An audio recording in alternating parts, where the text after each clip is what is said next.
welcome to the Lazy Jay-Z Show, episode 6, a show about gaming brought to you by people who game but also have lives. My name is Zab, and this is Holswell, and we got to correct him real quick. Give me a second. And Holswell's normal now. This is Holswell. This is me, Holswell speaking. So, Holswell, I think we've had a cadence of releasing these on Tuesdays, so let us set the tone for your gaming Tuesday. Let's get your mind flowing, your blood moving. Not sure how we're gonna do that last part, but episode 6, the blood moving episode, the one-stop shop for a casual breakdown on gaming news. Also, I bought a piano. How'd that happen? I sold some stuff. I can't talk about the stuff I sold, but I sold some stuff. I sold some stuff, and then ooh. My boy can't talk about the stuff you sold. You got the braid in the podcast. I can't talk about it, but I did sell some stuff. And I ended up on a Saturday just sort of Google mapping what's the nearest Guitar Center. Yeah. And all I knew is that I wanted some weighted keys on those pianos, and all I knew is that I didn't know how to play piano, but I just wanted one around. Definitely a good choice in the weighted keys. I've always felt the need to have some sort of a musical instrument around, just as a hobby. So I bought one of those. I've been taking lessons. One of the apps that I've been taking the lessons on, recommended by you, which I forget the name right now. I think it was Play Session, if I'm not mistaken. Some shit. Flow State, Play Session. It was a subscription model. Did you try it? I did try it. Playground. It's called Playground. Then I tried another one called Simply Piano. Well, they'll use the microphone of the iPhone to then actually pick up what notes you're playing, and it also picks up chords too, and so it'll try to show you. Right now I'm learning how to read like the first 5 C through F on a music sheet until they're why, because that's what the app's doing. I don't know. Oh my god, is that necessary? All right, this is a good time to talk about this. Am I just wasting my time with the music sheet stuff? What are you gonna go to Guitar Center and buy some sheet music? Like, well, I always thought it was cool, like in the movies where like the dude, like it was like, well, like I never played this before, but here's a sheet of music, and that's like writing a fucking letter or like a book with a typewriter these days. Like nobody does that shit no more. So nobody reads music? No, not to my knowledge, unless you're like in like a professional orchestral setting. You know what I mean, with like a whole symphony of people. Other than that, nobody's fucking out here reading sheet music. Okay, like, all right. Just trust your ears, build your, you know what I mean, sharpen your ears up, which you already got good ears. But yeah, skip that chapter. You know what I mean? So don't focus on that, and I guess focus on just learning. So I just want to play songs I want to play. I just want to learn how to play some songs. You want to get your muscle memory up there. You know what I mean? So just repetition, constant repetition. And you know, you got to work on, if they have a chapter on like proper finger piano, like, they do. I'm doing 30 minute really tedious exercises a day where I put my headphones on so I don't bother my roommate, but it's just so that my left and my right fingers can eventually work together, which right now I'm struggling with. But that's not really a song. I'm literally just going up scales and like different octaves and whatever on like a predictable schedule. And now I do feel my left hand getting stronger. I do feel that. But how wide can you open your hand? Can like from your thumb to your pinky? Can you go like all the way like sideways? Almost. Yeah, pretty there. Cause that'll help. You know what I mean? Like give a full scale kind of thing. We're going like this to the fucking camera. Giving out jazz hands. Yeah, for real. I've been playing Moonlight Sonata for like 15 years, and I'm tired of that song. So I want to play something else. So yeah, no, I had fun with that. I my friend recommended me another app that's a super old app that you hook up, you MIDI hook up the keyboard to your PC, and then it scrolls down what notes you need to play so you can learn your favorite song. I think I told you about that one too, and you said you heard about it. Forgot the app name. Yeah, I remember that. That's a really old interface, but a lot of people got that on YouTube and stuff. Mm-hmm. It works. You know what I mean? At the end of the day, it's all the same shit. You just got to repeat it over and over, and eventually, like you know what I mean? It's an introduction to a new song because you don't know the.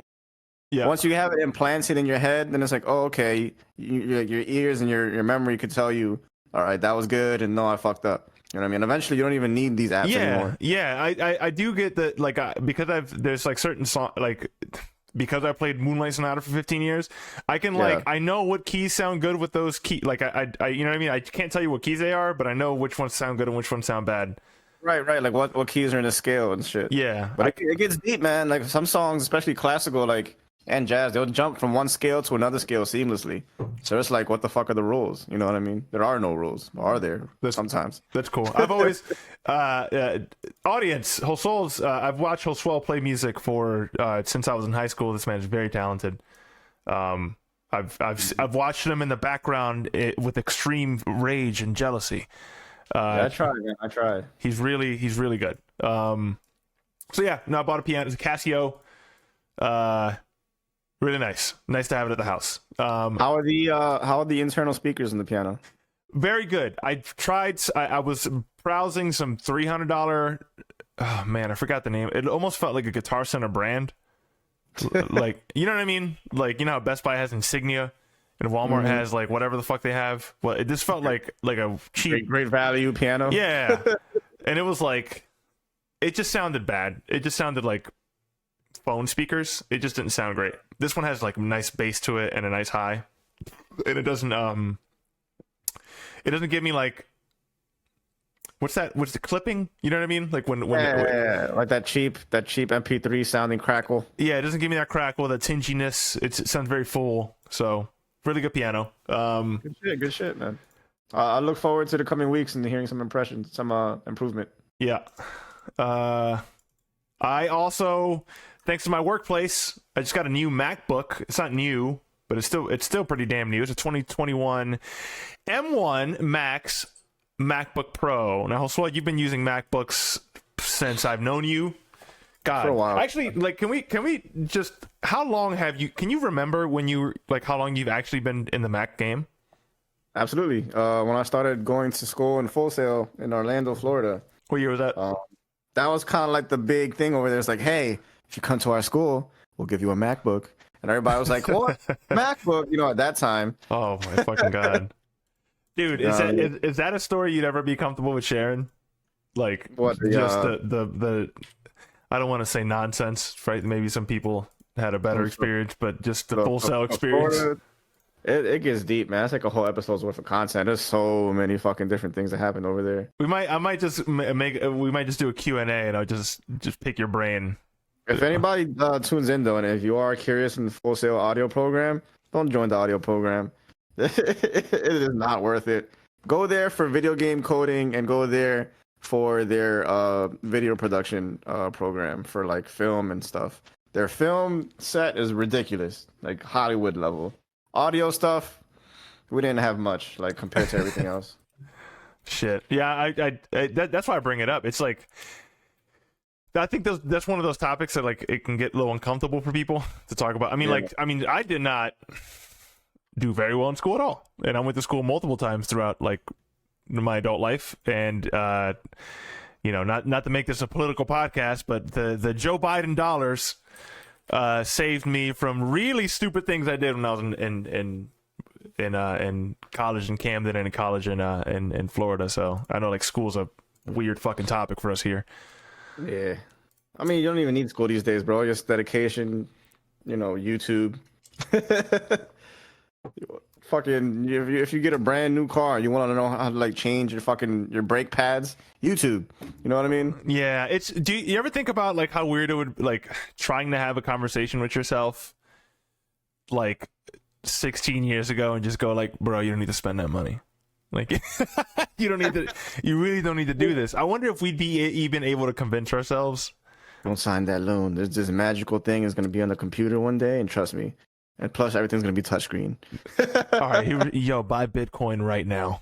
Right fucking now. Bro! Yeah, that's really where it's at.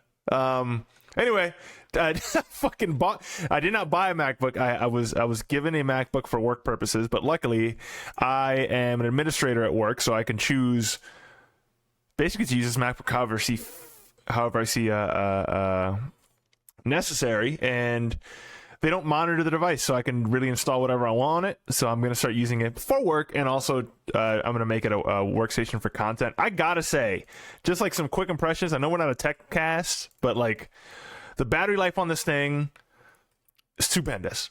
It feels like an iPad or an iPhone battery in a way that laptops never feel that way. Laptops I feel like last like 3-4 hours and we're done. This shit was especially after like some heavy rendering or like video content. Right. And for me, this thing is lasting like 10, 12, 13 hours. It's stupid. Right, the speakers and that shit is loud as fuck. The speakers have a fucking depth to them that I would not expect from that thing. Oh, and it has no fans. There's another thing that's weird. And it's nuts. While I mean, I can lay it on my bed. I found that I'm just doing more things in bed now because like I'm used to laptops having vents and that being an issue in bed, but now it's just not. So that has been super cool. The MacBook stuff has been cool. And then I just went down to I went down to Tim Cook's Wet Dream, and I just subscribed to all of the Mac stuff. I shared that with you. You know, got the Apple Music. Fucking Apple Music has lossless and Dolby Atmos too. I think you mentioned Tidal has lossless. Was it AAC? Is that the format? Tidal does offer AAC. It has I don't know if it was FLAC files, which are also very high quality, and they have their own Tidal Masters, which is like the craziest quality I've ever experienced on a DSP. What is all right, rewind real quick for people who don't know, myself included. What the fuck is a DSP? Digital streaming platform. Okay, all right. It's like same thing as like a DAW or like a it's just your music provider of choice. Okay. You got Spotify, you got fucking Amazon Music, now you got YouTube Music, Tidal. These are all DSPs. Okay. Is Tidal ranked? Is Tidal niche? Is Tidal ranked highly? Like Tidal is not highly ranked amongst the community. One, because it's a little pricier than Spotify and Apple Music. Currently, for the highest package, I'm paying about $26 a month. Ooh. And that's already like kind of scary. You feel me? But there's caveats to that, because like for the highest price, right? As you stream your favorite artists, they actually get paid a higher percentage of these streams, because like they take a chunk out of your subscription pay, like you know what I mean, payment, and they'll add it towards like the total payout for that artist. So right. Tidal does really support the creator like heavily compared to the other two, and but that's not really what, like that's cool. Support your favorite artist and whatever, but for me, it's that quality, baby. Like that master quality, like they master their own tracks, fucking crazy, dude. And it's like the sound is beefier, louder. Like my car speakers sound louder playing on the. I was gonna ask, shit. What are you, as an audio head, what are you playing on? Like, what are you listening to music on? I guess what I'm asking. Like, are you? Everywhere. I mean, I got my actual studio set up, which sounds fucking like crazy. You're saying like speakers, not headphones, right? You're right. I have my monitors, and when I'm at work, I have my AirPods, which it also like boosts the fuck out of my AirPods too. My car, which I have like a little Bose sound system, sounds nuts. But the main reason why I switched to Tidal is because Tidal is, for whatever reason, it's supported in DJ programs. What? And, yeah, like no other program is really supported. So that DJ program that you're using right now for your streams, that's like Tidal. Yeah, so that's like what's so clutch is like I have my downloaded playlists, but I also have fucking access to like the whole catalog of Tidal. Like if somebody ever requests me a song, I can just type it right there on Tidal and boom. That's fucking wild. I mean, I guess they had to carve a niche for themselves. That's very interesting. Yeah, it's cool as shit. Like, in the DJ community, Tidal really goes hard. You know what I mean? And for whatever reason, Apple and Spotify just doesn't want to jump on that wave. I don't really get it, but that's interesting. I bet if Apple jumped on the DJ wave, people would go to that too. Because I guess that maybe Tidal might have pushed for that, because they have the highest quality like audio files. So you know what I mean, that like as a DJ, you don't want to play shitty quality MP3 files in the club, because you're gonna hear that difference. People would notice that. I mean, drunk people might not notice that, but I get what you're saying. You're trying to pump out quality when you're out there. Yeah. That's wild. The only thing I know about the Apple Music stuff is like I listened to Bad Bunny's latest album on there, and it gave me a tag that said this is lossless audio, so it can be either FLAC or AAC, and it also gave a tag saying this is Dolby Atmos, which if you're wearing AirPods tries to feed you different layers of or different tracks in the song through like in different directions. So that was I didn't try that yet. That sounds cool though. A lot of people call it gimmicky, but yeah. So that's been my MacBook experience. It's fucking dope. And then, dude, I watched like a fucking ton of shows. I'm actively watching a ton of shows still. So I watched all of Peacemaker, which we talked about, and you told me you didn't really jive with that show too much. I think it was like 8 episodes. It didn't really hook me in. I don't know. I feel like their comedy. Mind you, I love comedy, but something about the writing just didn't really hook me in. I don't really know. Should I give it another chance? I think inherently John Cena is a freak of nature, and watching him do weird things on set and be silly is fucking hilarious to me. That man is large, dude. Like that dude is fucking. He looks like a bull's thigh. He's just very massive, and he's being goofy throughout the show. He's dancing around and shit. Something about that fucking, it just did it for me. I don't know if you should. I really can't, like, I feel like you would know if you wanted to watch that show anymore by episode 1. So if you didn't fuck with it, you're probably not. But another DC show I've been watching that you recommended was the Harley Quinn show, and I really agree with you there. That show is fucking incredible. Like, it's nuts what they get away with. Like, it's kind of crazy. Yeah, they have like Dave Chappelle levels of comedy like bits in there. Like, not that it kind of like completely took me off guard when I heard Harley like, "Hey, what's up, Batman? You in your cave fucking those bats, huh?" Yeah. I'm like, what? How is this like aired on TV right now? Yeah, they have, and then they have a lot of like jokes that aren't politically correct. Now I want to just throw this out there. Just saying something that isn't politically correct doesn't mean it's funny. They have chops. That show is writing chops. They don't just go out there and like, it's like episodical too. Like you have to watch the previous episodes and they follow up on that story. It's not just random stories every episode. Yep. And to paint the picture, the show follows, I would say, like a Cartoon Network style animation. It's like going for that. It's like trying to remind you of like early 2000s like Batman shows and shit, like Batman Beyond and stuff, like that type of style. Yeah, so it's going for, and that was initially that was a turnoff. Like before, when you recommended the show, I was like, "What? Look at this thing, man! Like it looks, I don't know." But dude, as soon as I started watching it, I was like, "He's right. This dude is fucking. This dude's right. This shit's crazy." Just hilarious. Give me 1 second. I hear a dog chewing on something. Let's see what the fuck he's doing. Do your thing. Yeah. So that was Harley Quinn. I saw The Barbarian. It's a movie. You also recommended me watch that movie. Yeah. I think we should talk about that movie. That movie's been out. All right, let's do a temperature check to see how much we can talk about this movie. This movie came out when?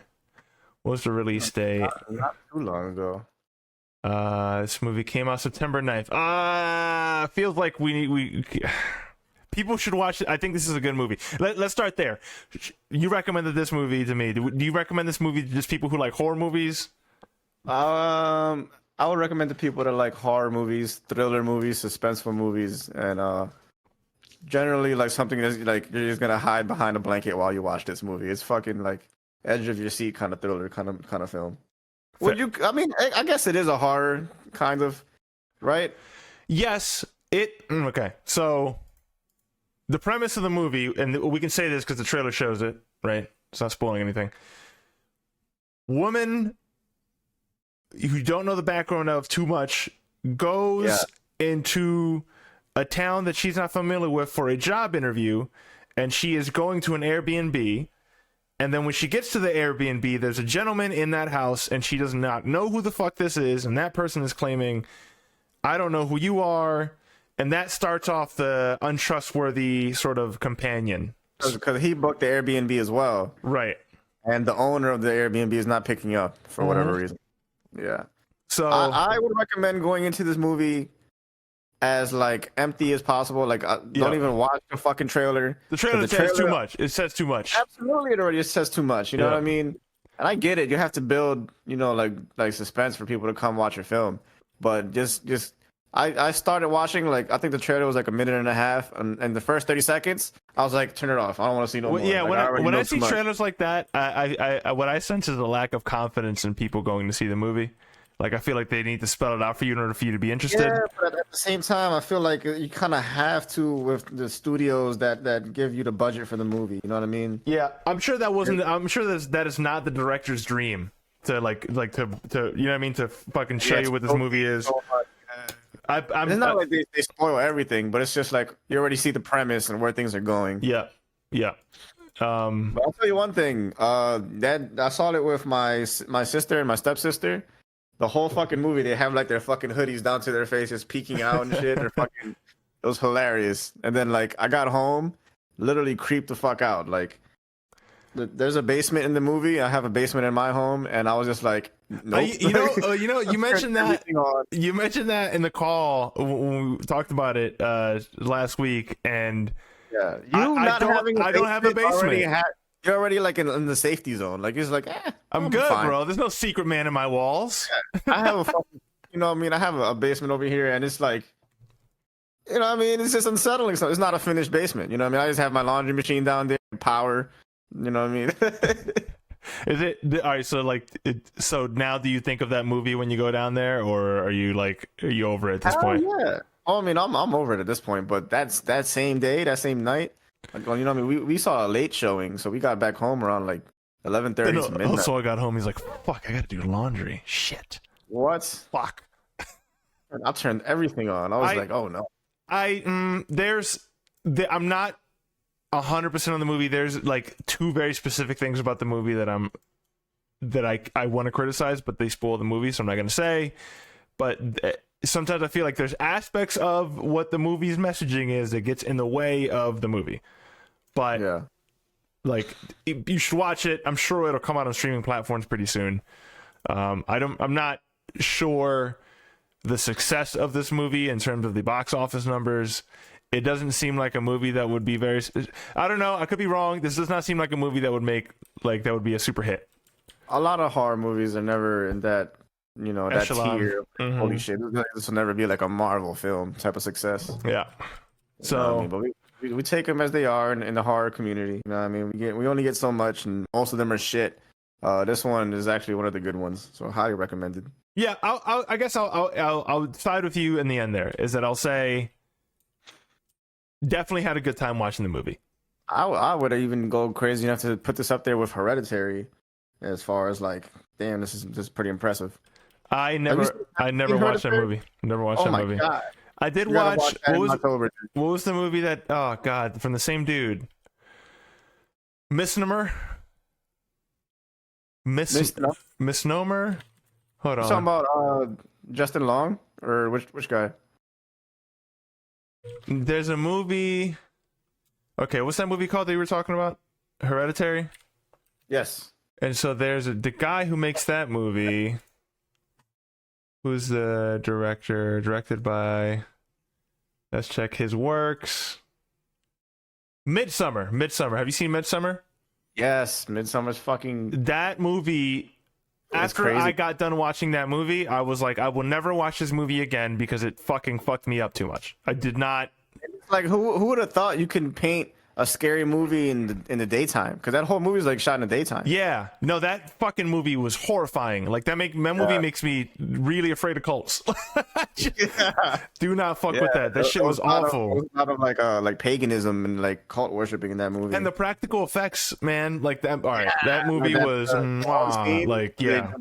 They jump off the thing. Yeah, man, dude, that fucked me up so bad. Like that was nuts. Everybody's looking at him like, it's okay, she was chosen. I'm like, what the fuck? Yeah, that's one of my fears, is to like wake up and then suddenly realize like, holy shit, I'm surrounded by psychos.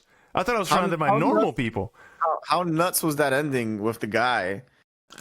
Like the bear stuff. Fuck all that. Fuck. Man. Yeah. Yeah. No, but that's A24, bro. A24 goes hard. I'm in an A24 Facebook group. Like, this is a very active community, and they're the ones that recommended Barbarian. They were actually like, hey, Barbarian was fucking awesome. Go check it out. And I was like, oh man, I mean, everybody in the comment section was saying positive things. So yeah, bro, I'm a big fan of A24. Yeah, Hereditary, also A24. Check it out. My movie of this year so far, Everything Everywhere All at Once is another A24 produced film. Crazy So, fucking movie. yeah, that movie touched me. That movie was really good. So it was so fun. Yeah, that movie so was not. You cannot be bored watching that movie. I don't care. It's a great movie. It's crazy. It was like you got the sausage finger universe, and then yeah, the rocks with eyes. I was like, what is going on? And it felt so like heartfelt. It felt yeah, it had a really nice message too. It had that movie had a lot of spunk. Really, really like that movie. Everybody go watch it. It's a good movie. Let's talk about video games. What we've been playing. I'm still playing through God of War. I want to tell you exactly where I'm at, so you can laugh at me. I just got done wiping out the Dark Elves, and by the end of that, that's when Kratos steps into the beam of light, and he leaves Atreus alone for an X amount of time, longer than Kratos thought he left him alone for. Then there's like this tension between Kratos, God, I'm burping a lot, and Atreus. Yeah. And then you go through the exit, and there's like this period of like upset sun.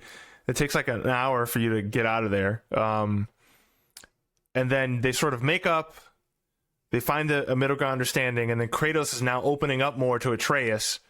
He's like telling him like stories, which it's funny as shit seeing Kratos try to bond with his son, because that man is not good at it.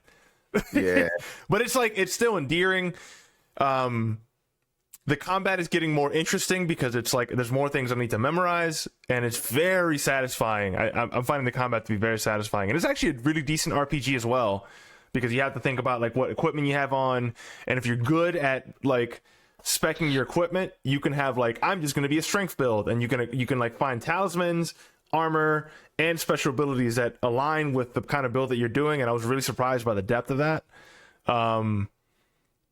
Yeah, no, and the multiple side quests, like I just did a side quest where I had to break down the statue of Thor that was overlooking someone's grave.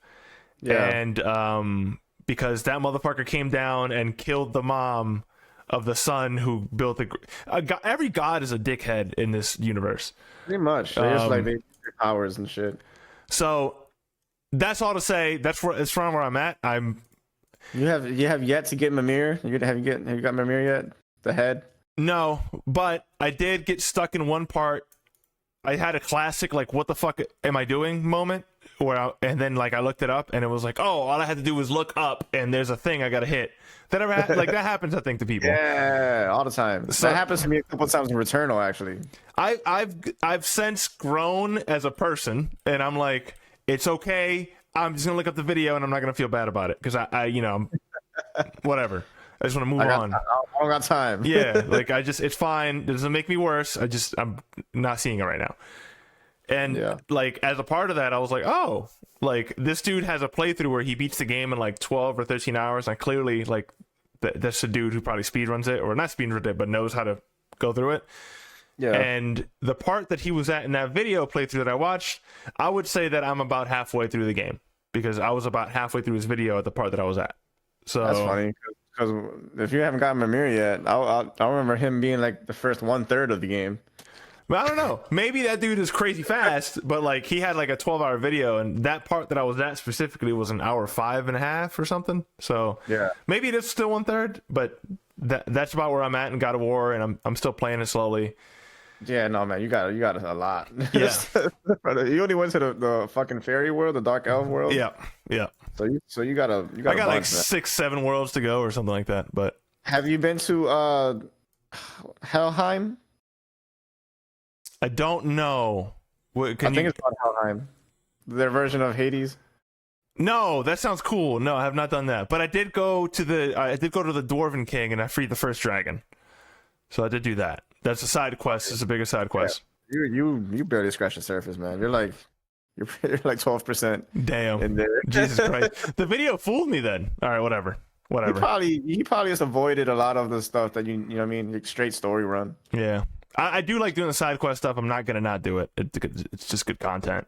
I mean, the way they throw it to your face, like, you know how sometimes a game will make you do like a mandatory side quest, so you can be like, hey, this is how you unlock this over here and stuff like that. Mm-hmm. They'll throw that to you too, and like they have entire like worlds that are a side quest. It's crazy. Besides God of War, my continuous very slow crawl God of War, I've been playing much more Splatoon 3. And I didn't talk about that game. Is this something you try to make time for, like every day? Yeah, I at least an hour. It's become one of those everyday games for me. At least an hour, because it's just portable, so I could just, do it in bed. I'm just gonna rant about this game for like 3 minutes. So, because I didn't get a chance to talk, like I listened to the old podcast, I didn't get a chance to actually talk about what makes this game fucking dope. All right. Okay, so I'm gonna ignore that. Like, I'm just gonna act like you didn't play Splatoon before, right? I know the very basics: paint, kill enemy team, power ups. So, the campaign in the game, I thought was going to be your typical affair, just like Splatoon 1, Splatoon 2. For context, Splatoon games, their campaigns are really like challenge zones. It's like each map has like a challenge zone of 12 or 15 maps, and you get those challenges and you move on to the next map. You keep going. And like as you go, you might get an upgrade or two, and then you get some story context. This one feels like they learned from the first two games. And so there's like this fuzzy sea creature that is taking over this map in Alaska, so they flipped it on your ass, and the game looks like it's going to be in a desert aesthetic, and then you fall down this fucking tube and you end up basically in Antarctica, and it's like, yo, this is the game. And then they give you this fucking title card, and it's like so serious. It's like Splatoon 3, and it looks like a Metal Gear game. Like you're in a weird fucking like this is that guy you told me about, right? On the previous episode, he was like, yo, dude, did you play like past the first 3 levels? Like, trust me, get past the first 3 levels. You get past that shit, and the game turns oddly serious for a second, and you're like, what the fuck is happening? And you're like in these like Metal Gear Solid 2 looking levels. Now, I think the dogs. He's doing his little pee-pee dance. He's like, all right, I'm gonna continue explaining this, and then you do your thing. So the game, the campaign mode of the game is still challenges, but now you have a skill tree, so you can actually start increasing the damage of your hero shot. You can start adding like grenade abilities, like lower cooldown, more maneuverability when you're an enemy ink, stuff like that. Stuff that like really extends the core gameplay of the campaign, which is like, it's for Splatoon. People predominantly think of Splatoon is a multiplayer title, and that's not, if you play Splatoon in any serious capacity, that's where you'll end up. But the content that you're getting on the campaign isn't nullified, because you'll end up playing by the lifetime of this game. You end up playing Splatoon just because you're going to play multiplayer probably 20 times more than you would campaign. It doesn't make it an irrelevant part of the game. And this is why I think Splatoon 3 excels, is because it doesn't forget that, and it gives you a very interesting world to travel in a way that I think we saw a decline of that in the Xbox and the PS4 era. So what I'm talking about, I hear everything. Okay, all right. So I think that there was a certain era there that games that were multiplayer focused were like, well, no one's playing the story mode, so fuck the story mode. We're gonna focus on the multiplayer stuff. Which this game, and I think as an industry we're learning now that this is not a good idea.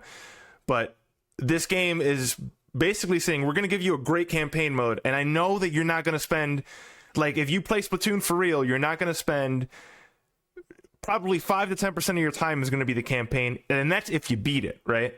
And then it's like Call of Duty. Like everybody knows Call of Duty, you're gonna play multiplayer, but there's also really, like a pretty decent campaign in there. Right. Like, nobody fucking plays the campaign. And say you play Splatoon 3 for like a total of, and say this is your game and you play this like lifetime, you put in like 300 hours and you spend 15 hours in the campaign. That doesn't mean that the campaign should be shitty or non-existent. It adds flavor. Like that's what it's there to like make you excited about the next one. It's there to make you excited and world build on the current one. And so that's why I think they've really nailed it out of the park with this one, because they add a skill tree, they add like lore to the universe. I mean, the lore is really fucking weird as well. Like they're talking about the extermination of the human race. And it gets pretty dark. Yeah, I heard. And like the reintegration of the human race and the evolution of squids and inks, and then how like the squids and the octopuses eventually got into a really familiar war for resources that were unnecessary. Like it just gets like Hideo Kojima levels of weird conspiracy theories. Did the squids fuck the humans and make like hybrid babies? I haven't gotten that far yet. I'm on the fourth map of 6, so I'm like 60% there. Maybe they'll tell me what happens if there was some sort of sperm exchange between. Kind of fucked up. They make you wait to the third fucking iteration of this game. Well, the story. So well, actually, Splatoon 1 and Splatoon 2 did give you this lore, but you had to like look for it more. It wasn't like given to you like the way this game does it. You have to like read a lot of shit, and you're like, I don't want to read. You gotta own shit. Like you gotta like own guides and art books, and like you gotta go on the. It's like a Dark Souls almost, where it's like Dark Souls doesn't give you everything. You just gotta sometimes go on the internet. It was kind of like that. Gotcha. I think the campaign is dope. I think the music. I think I'll send you a link off air of like the music creation process for how they vocalize, how they change the vocalizations for the singers so that they can sound like squids. Yeah. I saw that video and that shit was cool as fuck. They like changed the phaser so it always goes like this. Like there's a bar, and you probably know this, right? Where it's like the bar is going like that the entire time, and then there's an opposing bar with the same voice that's inverted, and it's just crossing each other, and it sounds like they're going like over and over again, but they're singing the song, and it's just amazing. Like they made their own weird genre of music just for this game. So that's fucking wild. That sounds pretty cool. Then we get to the multiplayer aspect of this game that I think is like super unique, is that I think some people will find this annoying. I think it's awesome. You have a schedule in which these maps and these game modes will be available. So if it's 7 p.m., you will have from 7 to 9 p.m. these maps and these game modes available for you to play. And that's it. And then from 9 to 11, you have these every day? Every like 3 days. Every single day, there's a schedule from basically the start of the day to the end of the day, and it just consistently rotating maps. Always. Man, that would suck if like you really want to play something during your work shift. Well, all the game modes are available. Let me correct myself. All the game modes are available. The maps are what is rotating. Yeah, so that's a different spin. And like, luckily, I haven't seen a bad map, and there's a lot of them in the game. That's multiplayer. Halo Infinite. Put maps in your If this game had no maps, it would be a problem, like Halo Infinite. But this game is fucking flooded with maps, so it never feels boring. It's always things to do. It also has a fucking horde mode, like a Gears of War classic or a Halo Firefight classic horde mode, which is like super fun.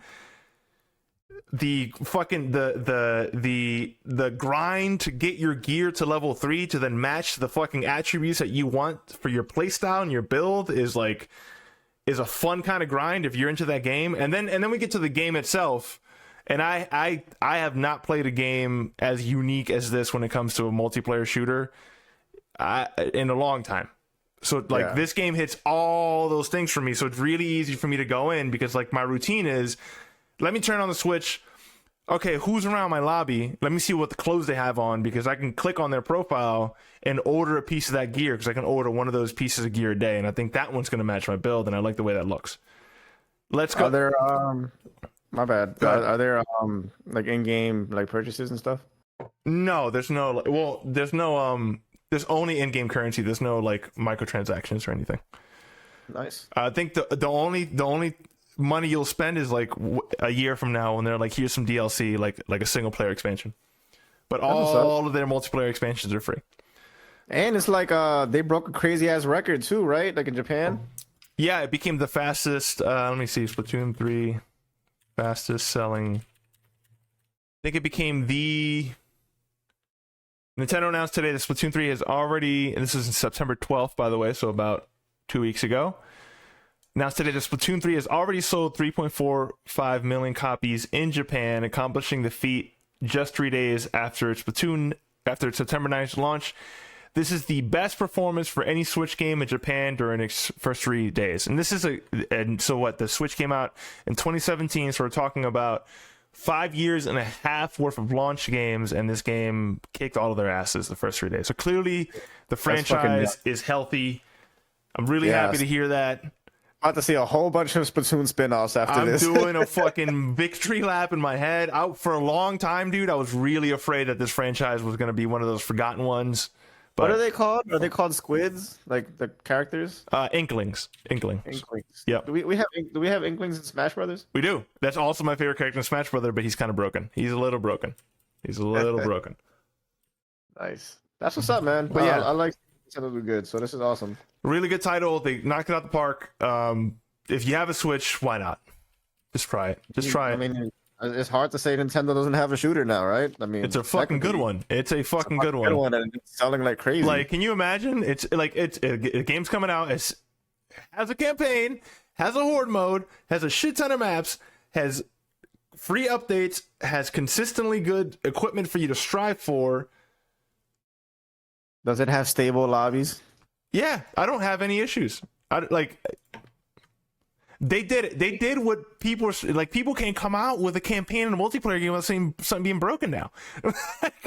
But like they did it. This is like a conventional release. You don't even see this shit anymore. So it's just fuck yeah.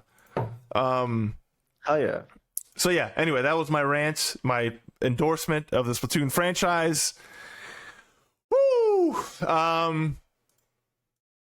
I don't know why I put this on here. Josuel, did you want to talk about Grand Theft Auto role-playing? Is that something we wanted to cover? Because I don't know what that is.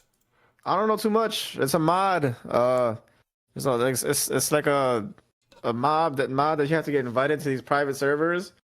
I don't think it's super hard to get invited into these things. You just gotta just pretty much just look into it, and you'll find an available Discord server. And it's just like it's so real. They assign you roles for everything. You know what I mean? Like if you get shot in the game, you don't just revive. Somebody has to come scoop you up and take your body to the hospital, and you have to get sent to the actual. They have to drop you off in front of the doctor in the front office.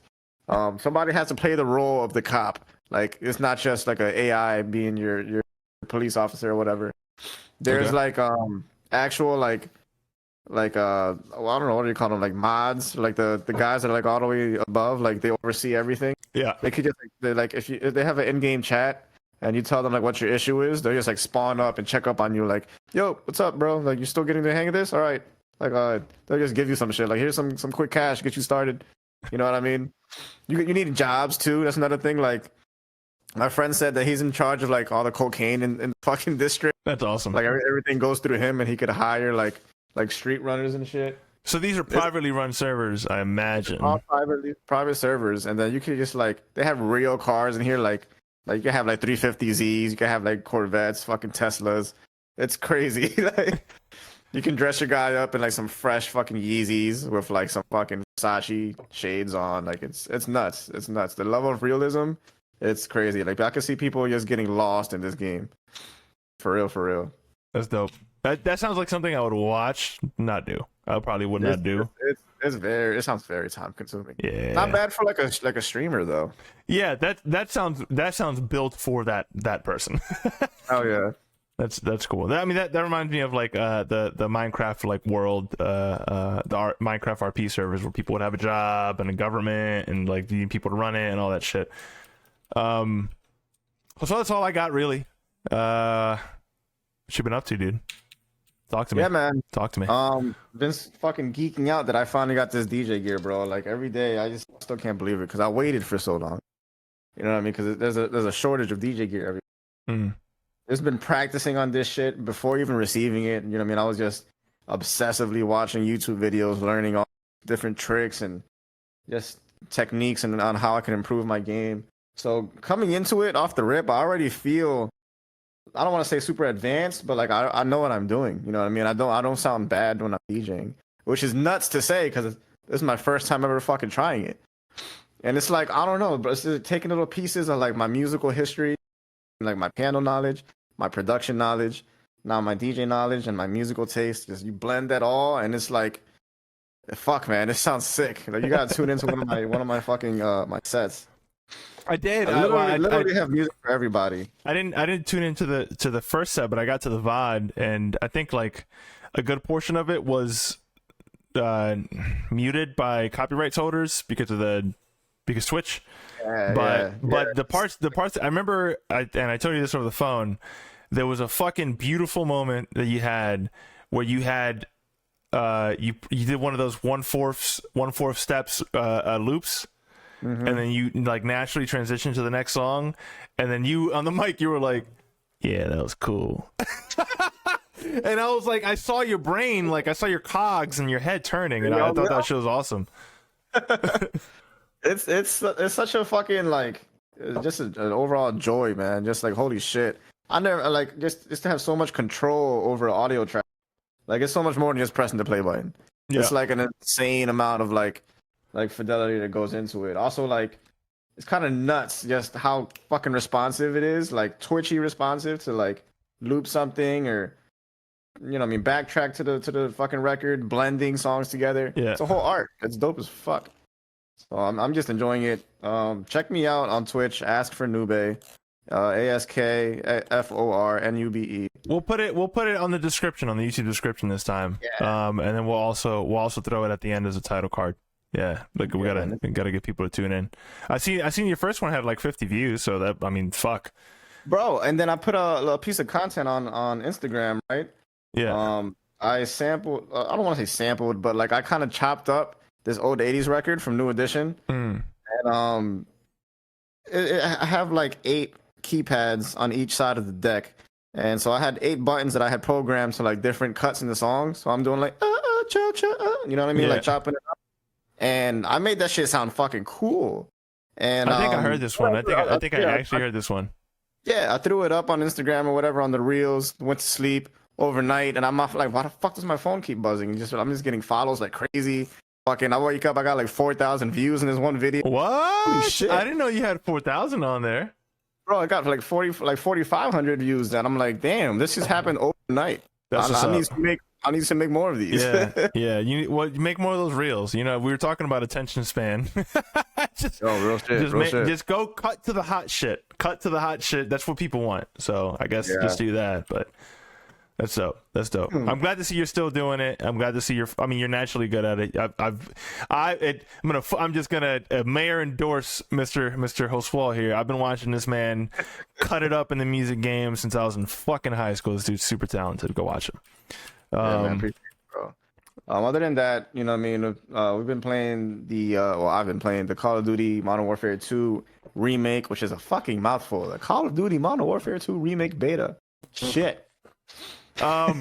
Is this multiplayer?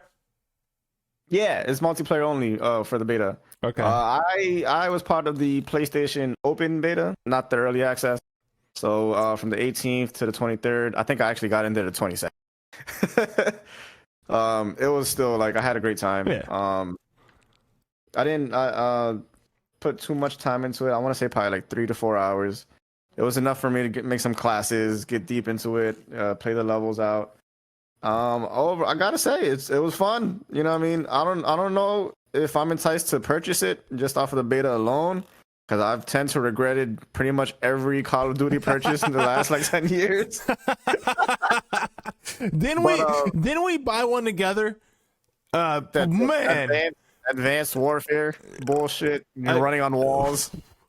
I think didn't we buy Black Ops 3 together? No, I think it was Advanced Warfare, man. I don't even know which one is Remember we were running on walls and shit just got weird. Yeah, but it's because I remember whichever one it was like we were running on walls, and then I was just bitching to you on the microphone like, damn, this feels like ass compared to Titanfall. This feels bad. Because Titanfall did it so good. Anyway, like, so this game, you're saying you're fucking with it. You're fucking with it. What are you fucking with from this game? I'm genuinely enjoying it. Like, first of all, visually, it's beautiful. That never happened to be like something bad about. But the feeling of this game, I would definitely like they turned the gravity up a little bit, like by 0.6% or something. Like, it's just a little more beefier when you're playing as a player. I don't know. It's not as art feel. Okay. So that's very interesting. You know what I mean? It feels like when you're getting bullets in your body, you're like, oh fuck, this sucks. You know what I mean? Yeah. Like it feels good when you get some shots off the opposite end. Does your time to kill feel longer at all? It's not as insane as before, because it used to be like stopping power and shit. You get knocked out by 2 shots of the pistol. Yeah. It does feel like it's a little tiny bit more, like upgraded, I guess. Yeah. But certain weapons, like a close up with the shotgun to the chest or from the waist up, will kill you. They have like the 50 cal sniper rifle will still kill you pretty much one shot. I don't think you'll die if you get shot in the legs, though. You have to be like waist up, you know what I mean? Yeah. But fuck, dude, the level of detail with the guns, you can grab your shotgun, right? I've seen somebody do this online, and you can there's an inspect button for whatever reason. I don't know who inspect your gun. Wait, there's a what? There's an inspect button. Like, you press a button, and you can take your gun, and you can like take off the mag. You'll look at the mag. And this guy did it with his 12 gauge shotgun, right? And there's like 6 shots in the magazine. Yeah. He shot 5 times, and then there's just one more slug in the shotgun. So when he's inspecting it and he opens it up, he catches the bullet, and there's no more bullets inside the mag. So it's like, damn, the attention to detail is crazy. Oh, okay. I was wondering where you were gonna go with that. Yeah, no. So pretty much it's just. I thought you were gonna say and then he put the bullet back in and he shot him in slow motion. I didn't know where you were going. You could inspect pretty much every single weapon: the sniper rifle, the pistol, whatever you got. You know what I mean? But it's the same old stuff that we're used to. How do you feel about the maps? The maps that they provided were pretty good. It's hard to say because everybody's not super familiar with the maps. So as far as spawn camping, I know it's everybody's main issue. Yeah. This one did feel kind of balanced because the map has sides. It's pretty much that side and this side, with a lot going on in the middle, dense in the middle. So it didn't feel like people were just waiting for you to spawn. They would just fucking kill you. I guess. All right. So it actually felt pretty damn balanced. Are you? But as you know what I mean, people get more and more familiar with these maps. Who's to say that they might know exactly what? Are you willing to gamble with your decades history of purchasing these bad boys and then being sad about it later? I gotta look a little bit more into it because if they have all the maps from on here, from the original Modern Warfare 2, yeah, that was my favorite Modern Warfare. Modern Warfare 2 was my shit with the airport level and Rust and all that. Yeah. I might, you know what I mean? This might be the only one that might everything else in the future. I don't even give a fuck. But this might be the one. I don't know. All right. Well, we need somebody to cover it. Buy the game. Yeah. Do it. Open beta. Well, by the time this episode is out, the beta will be over. But yeah, it's still open. September 24th to the 26th. Yep. For anybody? Yeah. So we're recording this on the 25th. So by tomorrow it'll be Modern Warfare open beta, Call of Duty beta on PC. Yeah, if you want to get on later, man, let me know. I'll play a couple rounds. Early access. Oh, okay. Yo, speaking of this, we were just talking about the Splatoon 3, and now you're talking about Modern Warfare 2. Yeah. Now, I'm not going to take credit for saying this. I just heard Jeff Gerstman's podcast, and he gave me this sort of idea. Isn't it fucking genius that their pre-order incentive is pre-order the game and you get to play the campaign a week early. That is pretty cool. That way, like, I mean, you're already fresh and ready for multiplayer. In a world where you buy this game, and we were saying, like, look, people are probably gonna play the multiplayer, but the campaign's still good. It's almost like enticing, like, hey, like, we know you're not gonna have time to play the multiplayer. I mean, the campaign, because all your friends are like, hey, hop on, play with us. You know what I mean? Here's a week so that you don't have to. Fuck it. For the busy, this was like made for the busy man, pretty much. Play the game, get the feeling of the guns and all that shit. Play our campaign, right? Yeah. And then which I'm sure they put a lot of work into their campaign. I think this is genius. Yeah. And like, this is, I got this from Jeff Gerstmann's pretty much just saying this, but I mean, I agree with him. That's a really, really, really solid idea for a campaigns that are generally speaking pretty good, I would say, on Call of Duty games that like don't ever get played. So like, yeah, that's pretty damn cool. It's pretty cool. I actually forgot about that. I'm like, damn, should I pre-order this? When is that? That comes out end of October, right? I was gonna say like mid to late October. Do we got a real date here? COD Modern Warfare 2 remake. God, that's a lot of words. I'm telling you, it's a mouthful. It keeps on October 28th. So yeah, basically the end of the month. Okay. All right. Yeah, man. So that's been my experience with Call of Duty. Hopefully, if you guys played that shit, let us know. Game of Thrones. Ooh. Game of Thrones, baby. We record this podcast on Sundays, and I've been looking for because we get brand new episodes of House of the Dragon. And I'm not gonna lie, I'm usually the person to be like, I'm gonna let all the episodes air and then I'll binge, right? I was just having a conversation with my friend, and he's like, I hear good things, but I'm just gonna wait and binge. Guess what happens when you wait and binge? Memes come out and spoilers come out, and you know what I mean. I didn't think about that. It's hard to avoid this shit. I didn't think about that. It's so hard to avoid this shit, especially in the world of like, you know what I mean, like instant transmissions and social media's everywhere. It's annoying. So I'm just like, fuck it. I got time. I'll check these episodes. Boy, I wasn't a fan of the original ending. That whole last season was shit. But I am sucked into this fucking universe all over again. Like, I am full on geeking out over this shit. Fucking fell in love with the cast, the acting, the story, the plot. The dragons look so fucking crazy. I love it. You know what I mean? I'm like, This, I'm really, look, I don't think a lot of people are on the same boat as us when it comes to the scheduled format. I'm all about that shit. I mean, I like both. I like having access to all of them.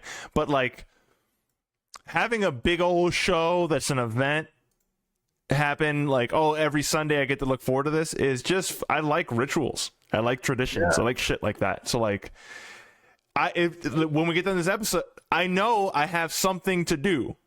Yeah. By the end of this, we're recording it. It's 11. Fuck it. I'm gonna watch this for an hour and eat some chips. Like, that's like, hey, awesome. We're episode 6 of the Lazy Jay-Z show. We're also on episode 6 of House of Dragons. So we're kind of like, our podcast and the series kind of started around the same time. That's not how it's gonna work out, because we're bi-weekly, motherfucker. But yeah, man, I'm kind of like a little nervous because I'm going into episode 6 because I did see the preview. I love that HBO does that. They have like a behind the scenes in every episode, and then like to expect next time. Everybody's grown up. It's like 10 years later or some change, and I'm like, man, the acting was so good already for like all these actors. Like, you know what I mean? Is it gonna be good? Yeah, no, I hear you. They could fuck this up. Yeah, I don't want them to fuck this up. I'm convinced, and I'll hold judgment for this show until it's concluded. Yeah. I'm convinced they can fuck this up. They can have a great 9 episodes, and I'm convinced episode 10 can fuck up the whole show. It's all about how they finish it. So we'll see. But I'm liking it so far. How they finish the season or how they finish the show? You can have a bad season. If anything, Game of Thrones taught us that you could have fantastic seasons, but a terrible show. It's really how you finish a show. But I mean, obviously, like you want to have good seasons throughout, right? Like if you can. Yeah. But like, I mean, let's not like forget like seasons 1 through 4 of Game of Thrones is probably like some of the best television ever aired. Yeah, it was great. It was fantastic. It was fantastic. My trust got shaky because of the last 3 seasons of that fucking show. But you know, dark times. We don't speak of these times. I'm also nervous. I'm also intrigued. I agree with you. The scheduled format is fucking great. It fits my lifestyle. I fuck with it. And this is like not a sponsorship, but I'll probably be watching Game of Thrones with these new noodles that I've been like putting onto my mee goreng fucking South Korean noodles. These shits are the bomb. You sure this is not sponsored, bro? I don't know where the fuck you could find these, but if the internet get these fucking noodles, everybody. Like holy fucking shit, are these noodles so fucking good? They come with like 5 different sauce packets, right? So there's a bunch of fucking flavored goodness in this fucking pack. First of all, like you're getting high quality dry noodles here, right? Okay. It's coming with a flavor of chili sauce. It's kind of spicy. No, I mean it is spicy. You're getting oil in here. You're getting flavored oil in there. It has some seasoning already mixed. You're getting some fucking dark soy sauce shit that has flavor. It's great. You're getting fried onions in this bitch, and you're getting garlic powder. You mix that shit all up in your noodles. Fucking mee goreng. This shit is bomb, and I look forward to watching this in this Sunday's episode of Game of Thrones, baby. This is totally the fucking ad. Fuck you. How much are they paying you? You didn't tell me we're getting paid. Are we finally getting money for doing this? If you need sponsorships, hit me up, baby. Mee goreng, also known as bak mee goreng, is an Indonesian style of stir-fried noodle dish. Bro, so good. Are you eating it as ramen, or are you eating it as? And this is a real question. I'm not trying to flame you right now. Are you eating this? Are you eating this as ramen or as stir-fried noodles? Because there's a difference. So I like I'll boil my noodles, but then I kind of like getting rid of all the water. There we go. Because I say this because I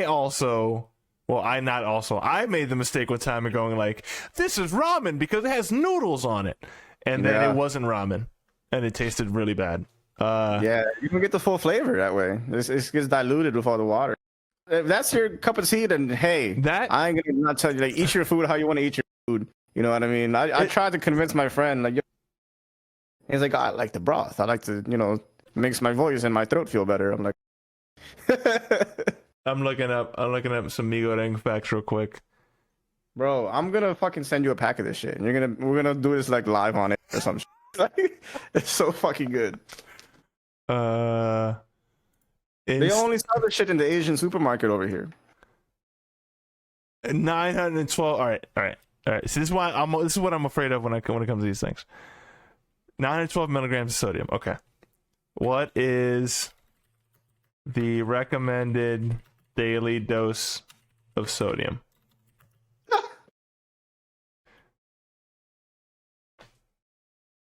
No more than 2,300 milligrams a day.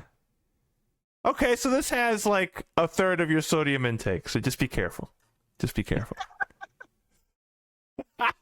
Man. I agree. You know what? We'll do it on stream. We'll start an episode with just the review. This fucking guy.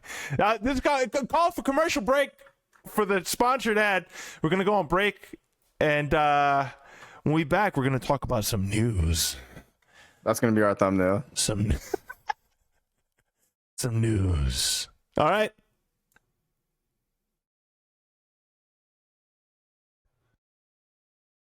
All right, everyone. It's time for industry news. We got a lot of stuff today, dude. A lot happened these past 2 weeks, huh? I'm a little scared.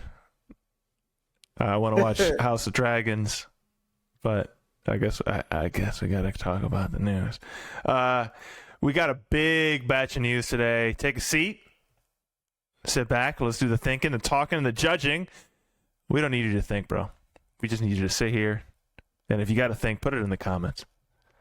Okay. Enjoy the soothing sounds of our news. Enjoy the soothing sounds of marketing. I figured October sort of is just next week. So I figured we'd go real quick and do our little tradition here. And also, I'm not sure if you've seen the screen here. I'll share it with you. Yeah, please share your screen. Let's go. I see nothing. Let's go live. There you go. I got you. And then we'll fix you here. And hopefully we will. There we go. Okay. So we're going over. We're just gonna go to October. So so October, I got to pick and choose October to see what it is that I actually want to do here, because I feel like there was quite a few titles that are coming out. I'm gonna start at the bottom, and sure. I'm just gonna mention, hey, if you liked Resident Evil Village, you should probably be checking out the video that got released during TGS for the Resident Evil Village Winners expansion, which I'll give a Cliff Notes version of what that was. There is going to be an expansion called God, I don't want to butcher it. It's an expansion where you're playing Rose, Ethan's daughter. She has like ice powers, and it's set entirely in third person. And an expansion of that, they added a feature for the entire Resident Evil Village game where you can play the entire game in third person, which is just fascinating. Weird. Yeah, I feel like that just adds a whole other experience to it. To retroactively go back and do that to a game that's already released, I mean, that's a lot of effort for an expansion pack. Yeah. I don't know about you. I would probably replay that game in third person. It's just an entirely different feel. I'm really into that. So I would play the expansion first, and judging on how long the expansion is, then I'd commit to the actual campaign. That's probably a good call. That's probably a good call. That recommended call brought to you by Hillswell is probably what I would do. They're also releasing they're releasing this game on MacBooks, which is You gonna try it? I'm gonna get it on Steam, so yeah, sure, why not? Like, it'll be compatible on Steam too, on Mac Steam. So that's just a testament to the power of the M1 chips. MacBook doing its goddamn thing. Like, I mean, think about that. The MacBook running Resident Evil Village. That's a really good looking game. So interesting, very interesting for the technology of that engine. What else we got in October? Call of Duty, of course. Call of Duty. That's gonna be your bag. That's gonna be, you tell me if you're into it or not by I guess November when you play in October. Yeah. The only problem with that is it's about like a week before God of War. And I'm definitely getting God of War. Right. But I mean, God of War is a multiplayer. At least you can have a little multiplayer boy there with a thing to go back to. But the question is, how many people are picking it up? I think, do you have a friend group of people that like consistently pick up? I feel like all my friends eventually get Call of Duty. But that's the thing. That might be an okay purchase then, right? But these are all fucking Warzone heads. I'm not too crazy about the whole Warzone thing. You know what I mean? Well, this one does not expand on Warzone, does it? Or am I crazy there? There's a whole Warzone 2 coming out. I don't know if you need, because I know since Warzone's free to play, I don't know if you need to purchase Modern Warfare 2 to get access to it, which doesn't really make much sense. I'm gonna go on a limb here and say no, because they don't want to alienate. I know that Warzone 2 comes out like early to mid November. Okay, fair enough. So yeah, I don't really care about it. Some interesting things. There's gonna have 3 circles, and the 3 circles get smaller, so you can have more close combat battles. But eventually, those circles turn and they merge into one smaller circle. Don't care. Don't give a fuck. I'm not gonna be in there. Clearly, Hoswell, huge fan of the Battle Royale franchise. So we got that. We got Bayonetta 3, which I'm just not gonna play. I'm just not invested in that franchise. I think I've always thought it was cool. Scorn, which is coming on Game Pass, and I will make a video about that. I don't have any. I mean, It's on Game Pass. It's just on Game Pass. I saw the what do they call it on Giant Bomb? First look. Quick look. Yeah, man, I wanted to like it. You know, I mean, I like these creepy games, but then like don't get me wrong, like visually fantastic, eerie. It just makes you feel uncomfortable how nasty everything looks, and then they added puzzles, and I was like, what? Why the fuck is there Uncharted? Hey, you just told me you were a fan of the Saw series, so that's just horrible puzzles, baby. That's all that is. No, the fuck is not. It's like connect the dot, weird fucking like change your camera perspective puzzles. This is not like clever. Prepare for your fucking death puzzles. No, you don't know this is yet. Like, why the fuck? You don't know that yet. You don't know. Look, October 21st could ride by, and you could be like, "This is the game of the year." Let's stream that one together. I'll watch you play, and I'll do commentary while you play. I'm down for that. That would be hilarious. I'm down for that. I do. I just want to see the wall penises and see how they interact as puzzle elements. Jesus. Did you see the weird fucking thing that you put your fist in it and you get a power up? You got like fist this nasty thing in the hole. This is sounding like game of the year material to me. The more you talk about it. Game Pass is also getting Persona 5 Royale. I mean, I've mentioned that, and I feel like in every podcast, I'm not going to talk about it anymore. It's just a thing that's coming out. Norco is also coming to Game Pass. I don't know much about that game, other than it's like a click adventure, pretty gruesome game. In an apocalyptic setting. I will probably look that up because Game Pass. Then another Game Pass game is coming out that I'm very excited for, Plague Tale Requiem. A sequel to a Plague Tale Tale of Innocence, if I'm saying that correctly. I really, really like that game. Gonna play the sequel, definitely into it.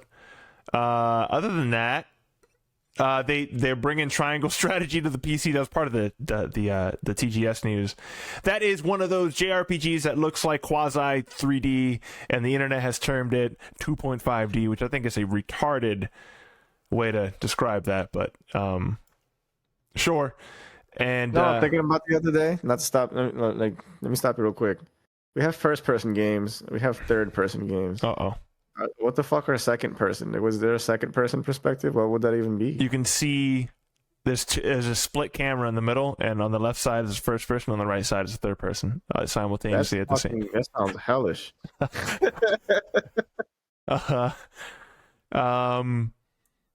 Yeah, no. So my month, all these other titles don't really call to me. I mean, Overwatch 2 is another thing that you said you were interested in, but you know. You got what? It's free to play, so I'm like, I mean, would I purchase it? Probably not, but it's free to play now, so I was like, hey. Yeah. Yeah, so my month is looking like it's going to be playing the Game Pass titles and seeing what they're like. Definitely putting time in a Plague Tale. Definitely putting time in the Persona, and then the minute that Resident Evil Village comes out, just ignoring all the other games and playing through that in the hopes of getting through that before, obviously, the game of November, Sonic Frontiers. That's where I'm at. So right. So my God bless that game, because we are gonna go so hard on that game. Yeah, clear. I'm buying that. That's a $59.99. I'm pre-ordering that shit. Jesus. And tough competition. It's just a rough month. We got Sonic Frontiers and Skull and Bones, and then we got this other little small indie game called God of War Ragnarok. Bro, I feel like Skull and Bones is getting so shit on in the industry. Like, people aren't even giving it a chance to stay afloat. No pun intended. Oh my God. Okay. All right. I guess I can let that one slide. Whew. Skull and Bones. See, I was talking about this with you. I'm interested in the dude who puts out content for Skull and Bones. People are going to make videos about Sonic Frontiers and then make video about God of War Ragnarok. There's a given, right? But who's the guy? I want to be the guy that's like, yo, Skull and Bones day one. I'm your boy. I'm your boy for Scorn. Video strategy guide. Here's the top puzzles, how to solve top 5 puzzles in Scorn. Like, that's interesting and stupid. I like that. So yeah, that's a quick rundown. We already covered the Game Pass stuff. We already talked about Resident Evil Winter Expansion. October looks like a fun month, if I do say so myself. We're gonna move on to Halo. We seem to be talking about Halo for the past 4 podcasts. Yeah, for real. So, on a story covered by Video Games Chronicle and sourced from VentureBeat, Studio Certain Affinity, known for the support work on Infinite and Call of Duty titles since 2007, spoke about an untitled project they're working on for Halo Infinite. Rumors are that it's a battle royale, could also be a single-player edition, could be both packaged into one. This is... It'd be a horde mode. That'd be great. This is following, right, our previous podcast about the shambles state that the battle pass and the Halo Infinite seasons are in. This is following the stories of top leadership members of this team leaving the studio. I don't know what else to say about this other than I expect nothing, right? I guess this is a mess. This is we I feel like we've over-talked this topic, so I don't want to spend too much time on it, but golly, this game's everywhere. Obviously, they're under a lot of like pressure and scrutiny for shit that's going on, so you're seeing a lot of changes internally in 343, and you just gotta assume Microsoft is applying some pressure there too. A lot of internal like restructuring going on right now, which I mean, hopefully is a good thing, right? I would hope so. I think in the near term we should expect nothing good. Honestly, like I feel like the changes they need are going to take them a long time. I just don't see Halo Infinite being interesting for a while. Also, if there's anything you do, what would bring you back into the fold? Give me some kind of a spin on horde mode. We already had regular horde mode. Try to have some kind of fun spin on horde mode co-op, and bring back the flood, man. That would be such a fucking. I don't even think the flood is in the campaign for Infinite, right? I don't think so. But like, fuck it. It's just like, hey, we crash landed, or like some kind of Halloween event. You know what I mean? Like, hey, we just crash landed back in the planet, or this comet hit us, and there's a whole bunch of flood, and we got to kill everybody because they're converting us. You know what I mean? Like a cool little Halloween special event. That would be kick ass. That would be nice. Just content. Content would be nice. Just anything would be nice. Yeah. Halo, the Xbox franchise Halo. This is the state that the Xbox franchise Halo is in. This is their Mario, bro. This is like their fucking God of War, and it's in shambles. I mean, they want to focus so much on Game Pass, they kind of like forgot about their baby. It's I don't know. My heart goes out to the developers in there who are working with clearly a mismanaged product. It's just rough. Speaking about a mismanaged product that now is seeing one hell of a comeback, Cyberpunk 2077. So about 3 weeks ago, Cyberpunk Edge Runner came out to Netflix. Mm-hmm. We were just talking about the fact that your boy told you it was the shit. It was. Is he okay? Really good. So, a question about this gentleman: is he a Cyberpunk fan, or he just stumbled upon? He's a fan of the studio that produces this show. Okay, so Studio Trigger. So he knows the anime studio, but he doesn't know. He never played the game. No, I don't believe so. He's not much of a gamer, but he is a super anime fan. Loves Studio Trigger and claims that this is one of the best, if not the best, anime project on Netflix. As far as like Netflix exclusives. That's hell yeah. I've seen a couple projects from Studio Trigger. One of them is really popular with me and my little cousin. It's called Promare. It's a fucking animation on that show is amazing. So it's not surprising. Now, up for debate if it's surprising or not. I think it's surprising when you consider the internet fury about Cyberpunk 2077 and its mismanagement of that title and its sort of letdown on the past gen consoles. Cyberpunk 2077 Resurgence has cleared The Witcher 3's all-time concurrent player records, which is fucking nuts when you think about Witcher 3 being the enormous franchise that it is. Yep. Just to follow the story here from Video Games Chronicle, the recent Cyberpunk 2077 Resurgence has now seen the game register a higher concurrent play count on Steam than The Witcher 3's all-time record.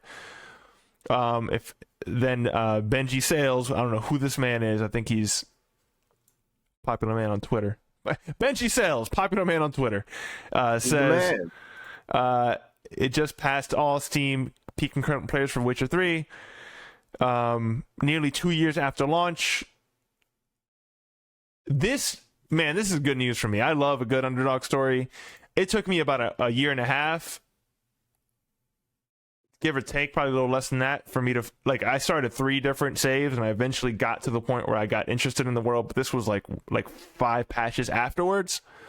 Yeah, you didn't really have like a crazy ass buggy like start in the beginning, did you? No, I definitely saw bugs, but nothing that like broke my game. But bugs happened. My game definitely got. I told you about my crazy ass bug. No, if you did, I had a bed bug. I had a bed bug, literally. Like I was in this. There was, for some reason, the strip club in that game has like 2 floors, and the second floor has beds. And I was just like, let me see if I can jump on the bed. And I was like a little kid, like and then out of nowhere, my character fell off the bed. Game crashes. I'm like, what the fuck was that about? I'm not surprised. I had a lot of UI bugs. My roommate had bugs that like he just couldn't unequip weapons from his inventory.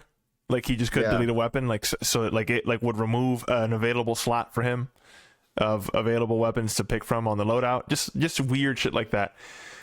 What was the name of the automated taxi? What is it? Delamain.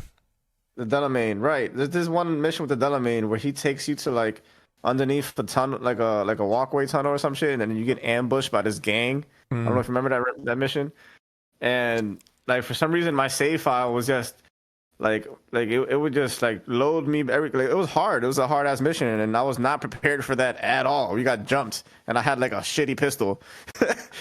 And fucking like my load was right when Delamain just dropped me off into that pile, and I would die, and he would drop me right off into the ambush over and over again. And I'm struggling for my life trying to run out of this ambush every time I die and like respawn. It was horrible. Yeah, it was horrible, but it was hilarious because you see me struggling here with a fucking shitty pistol and everybody's murking me. The fact that like I mean your experience and then all the videos that surface of people having like awful experiences with that game, and to have it, close to 2 years later, attracting like 1 million players daily. Now who knows how long that will stick, but I mean this Netflix show to then game sales sort of like diagram helped out The Witcher and is clearly helping out Cyberpunk. Yeah. The hope is that this doesn't become, yo, we released a bad game, here's a show. Like, I hope that doesn't become like the standard. I know that's kind of like, oh, dude, what really would be crazy if this shit gets so fucking like, and the popularity is increasing so much, we might see a whole fucking sequel from this game. Because who the fuck would have thought we would ever get a sequel to this game, right? With the current condition. Oof, I mean, it would be interesting. That would be nuts. Project Red stock prices. This is a public company. Did it affect? It seems like it's about the same. Well, if we look at, let's do the 1 month mark. Oh wow. I mean, not really. Didn't really affect it. Look at the year to date, though. I know. That's the crazy part. Yeah. If you look at, they were at around 12 a share, and now they're just down to around 4 or 5. So they get a cut from the Witcher Netflix series. Mm-hmm. They do. I love that series, sure. by the way. Sure. I fucking love everything about that series. So Underground. No, I mean, it's weird to call them the underdog. They're not the underdog. It's a massive company, but they've turned it around. I think the game is good. I personally really, really, really, really love that game. After it took a while for it to sink its teeth in me, but now it's a solid ass RPG. So there's a whole world of mod support in that game too. There has to be. There is. There's on Nexus mods just available. They open up that stuff for modders, like, so it's, they know what they're doing. They know what they're doing to fix it. So hopefully that's got to be fun. And then then you got the fucking expansion pass, the expansion pack coming out like early next year. So they got, that franchise has some legs, that surprising how far it's gotten. So that's good. I really love hearing that, because it's like, I mean, the game is like a massive open world sim RPG. You don't really see those a lot of days, so you don't want to see those fail, because then they'll stop making them. So hopefully this is a good thing for us. Now on to sort of a mixed bag of news here.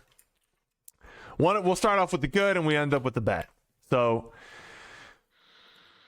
Video Game Donkey, you know him. He's on YouTube. He makes amazing videos. One of the most clever video game industry videos you ever see. Has decided to open up his own indie games publisher company called Big Mode. This is really big. I can't think of many situations where someone who covered the industry went off to do something on this scale. Like, and I mean specifically someone who wrote and talked about video games, not made them, right? Right.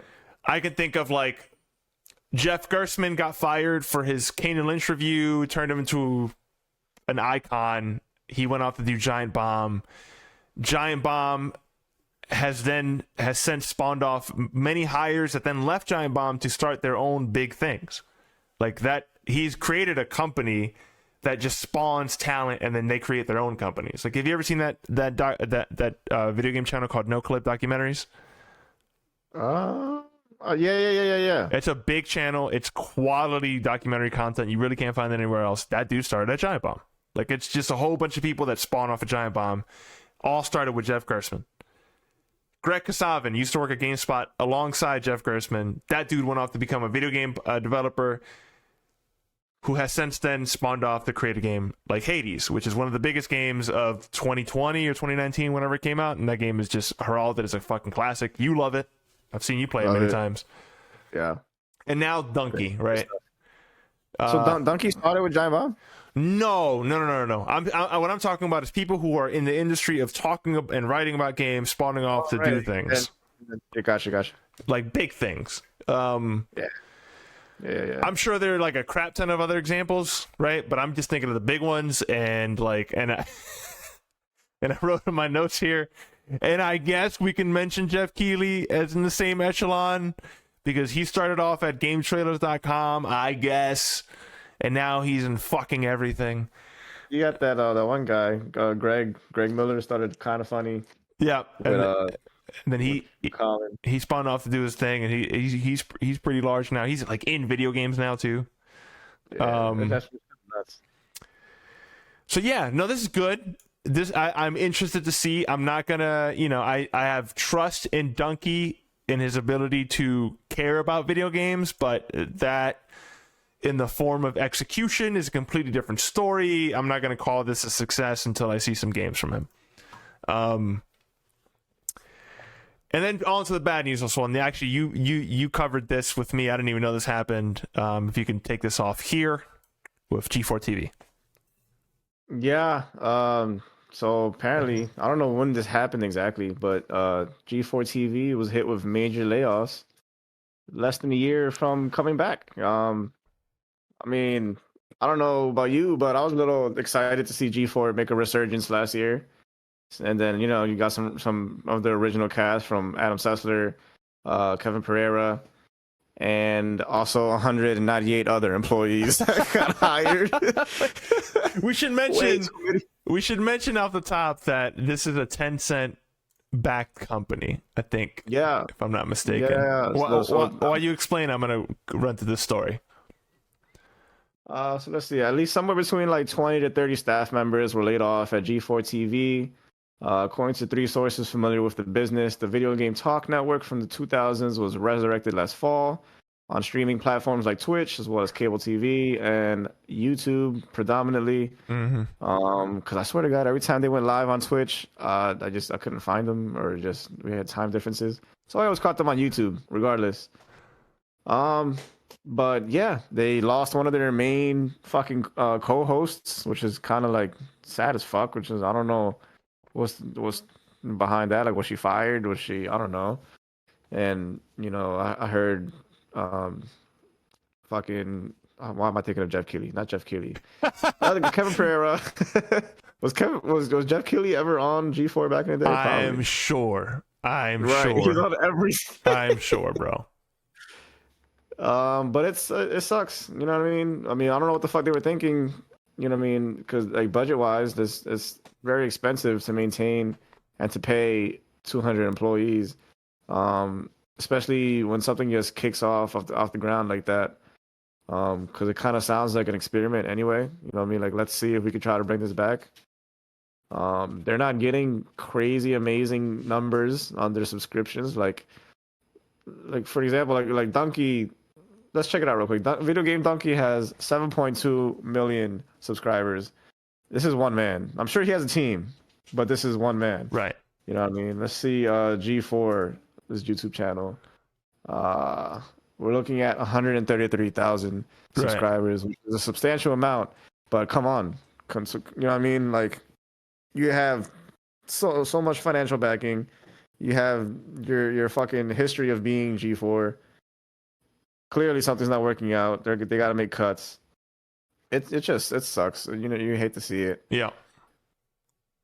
But nonetheless, yeah, they're got about 30 people getting laid off, and that sucks.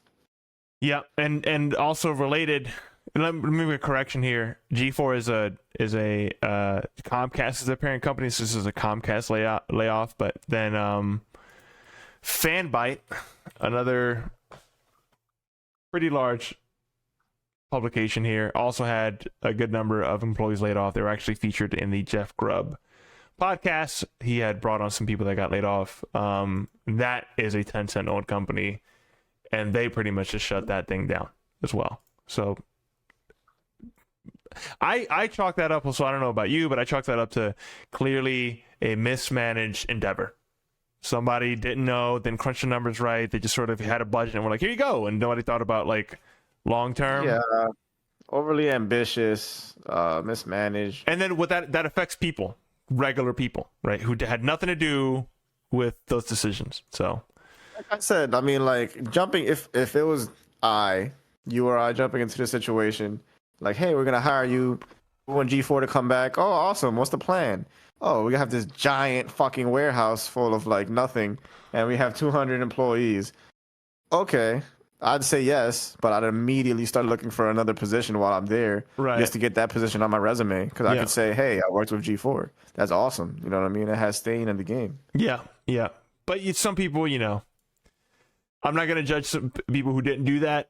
I've definitely been caught in situations where I'm just like, this is what I'm doing. Oh, shit, that's not what I'm doing anymore. Like, I've been there, so... That sucks.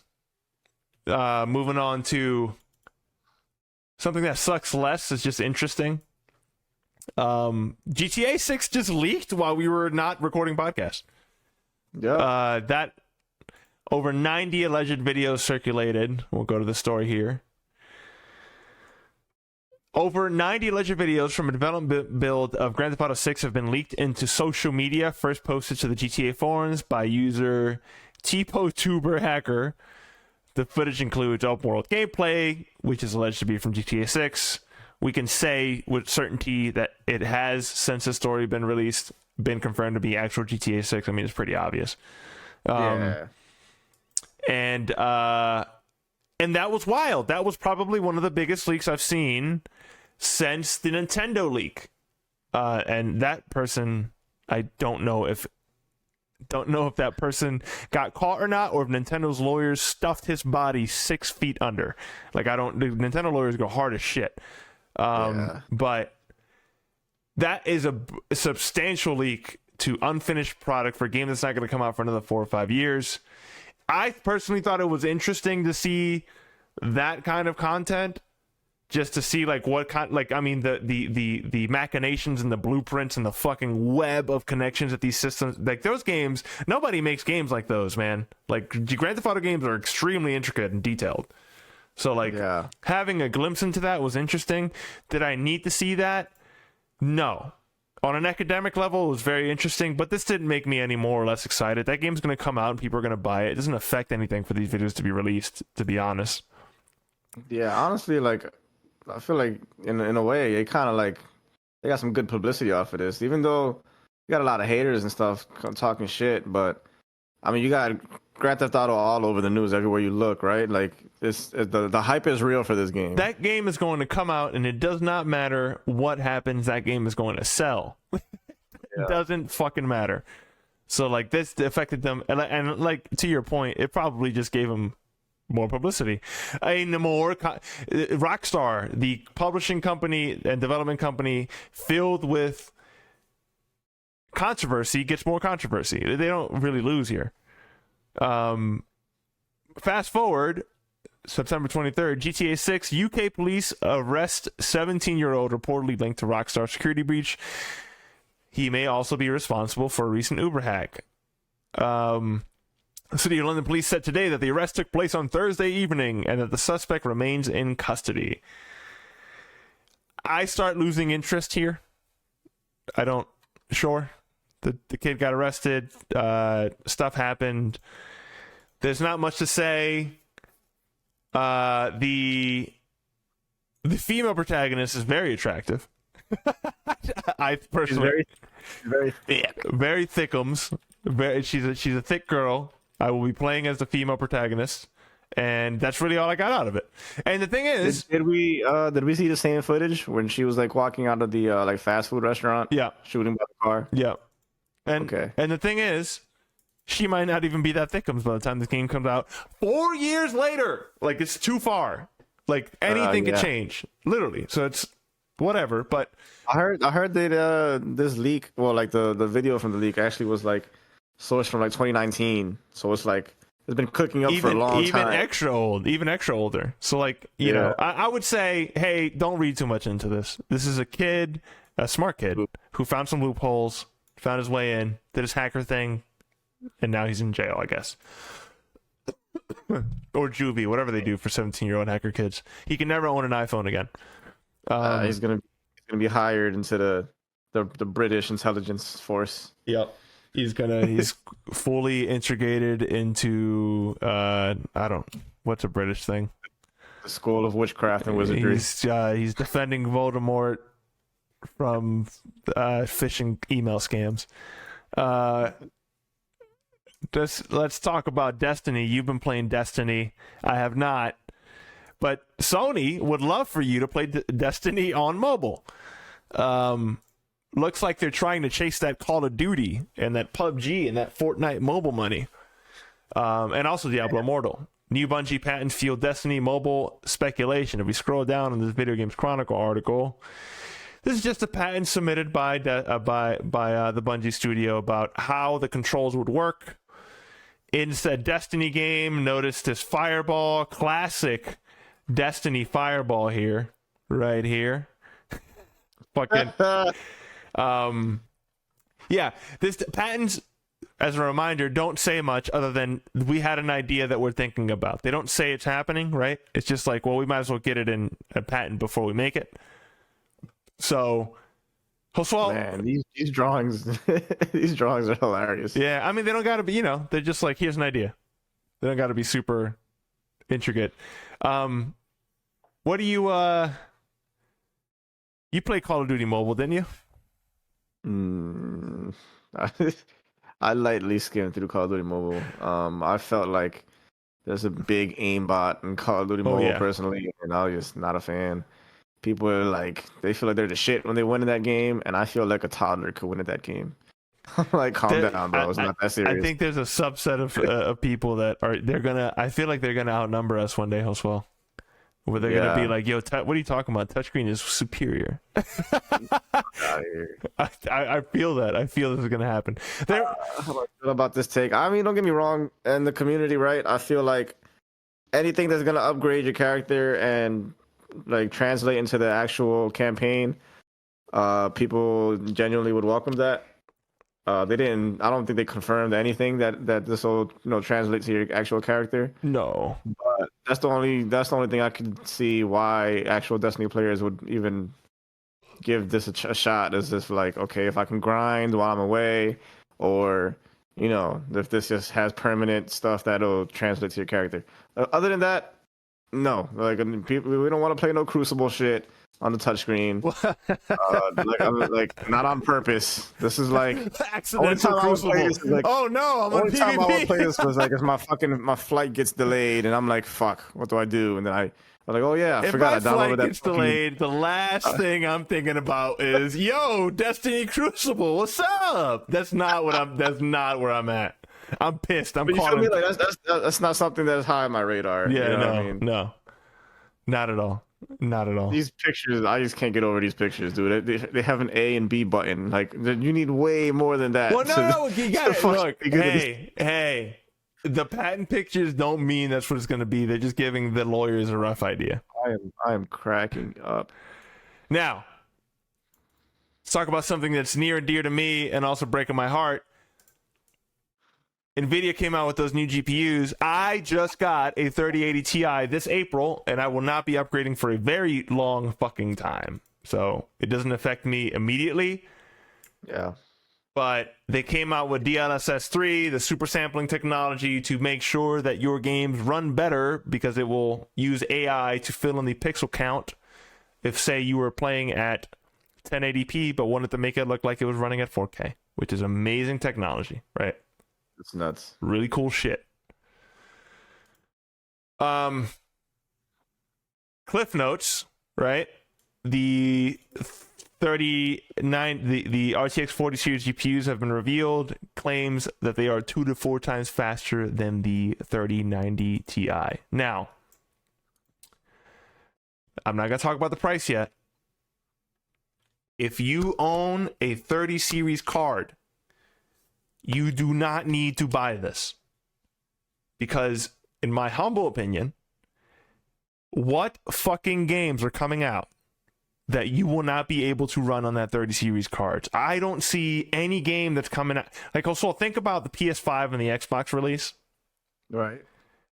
And count with your hands how many games came out that you were like, that would never be possible unless we had the technology of these graphics cards or the PS5 or the Xbox Series X. I can think of one off the back. I don't know about you. Yeah, no, I mean, I'm sure, right? Like, but let me know which ones they are.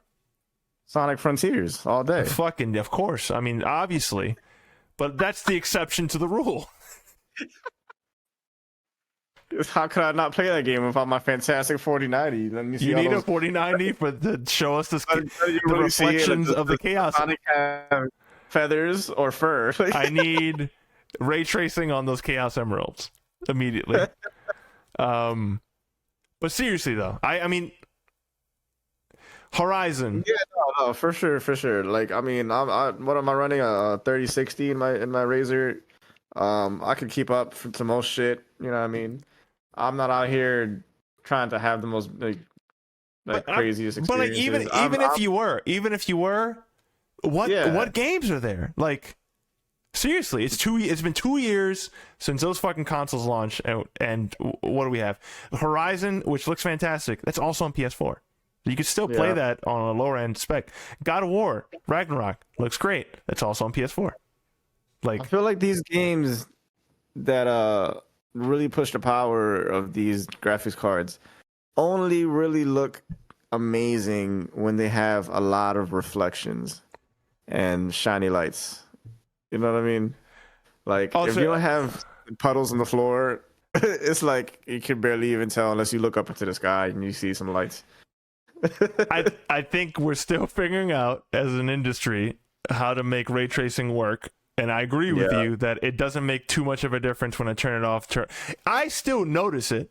I still think that looks cool. But it isn't why I buy a game.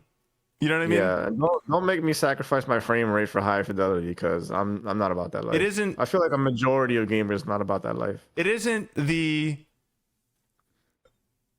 like, yo, I went from PS2 to PS3 jump, right? Like it isn't that. Yeah. It isn't 64 to PS2. It isn't even close. These games are still coming out for the previous generation, and then some of the best games that we've been playing for the past like 2 to 3 years, like don't need intensive graphics. Like you love Hades. That's probably one of your favorite games that's coming out in a while. That is a 2D game, sir. Like I think the game's landscape has changed, and then I think when you look at the fact that, like if you look at what was it, Steam GPU charts. Steam and hardware survey. Steam has a survey to show you like basically what graphics cards are being used the most, right, throughout their user base. This is a pretty good litmus test to show you where we're at. The GTX 1060, so that would be 3 generations before, is still the most used graphics card out of all the users. And like when Obviously, because that's the most like user friendly, affordable one right now. Like, look at this top list. Even if we grab everything up until the 3080, which the 3080 is considered more high end. If we look at the mid-tier graphics cards, all these, what this is telling me is that likely over 30% of the player base is still, and we're not counting all the other lower end cards here, are still running basically like PS4 levels of GPUs, right? So like, and like better, right? 3070 and 3060, that's better than the PS4. The developers see this number, and as a developer, I'm like, I'm still going to make a game that can come out on these platforms because this is what's going to make me money. And then I'll add the extra bells and whistles, and if you got that card, you can check that on. But I just don't. I guess I'm saying all I'm saying is when I see this is that this is cool.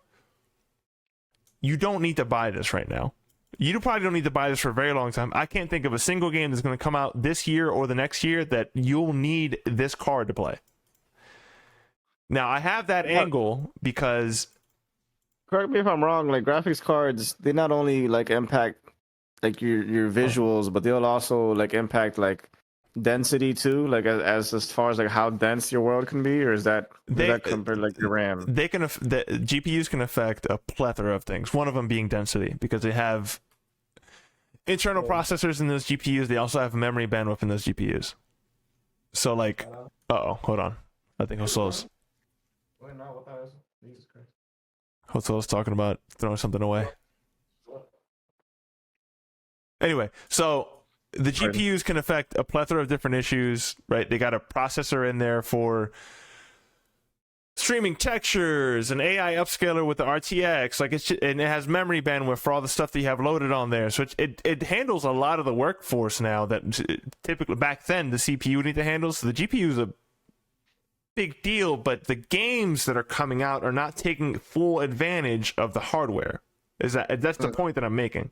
They can keep coming out with these fucking upgrades and they're going to be better, but the games, you don't need them to play them pretty damn good right now. So I'm making that statement because I think the prices on these cards are fucking absurd, and I think they're taking advantage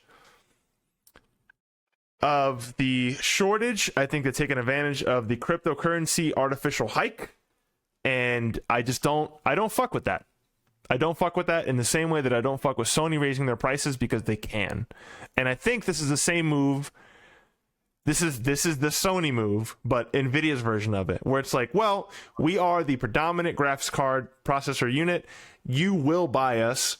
I'll see you this year. I really think that's it.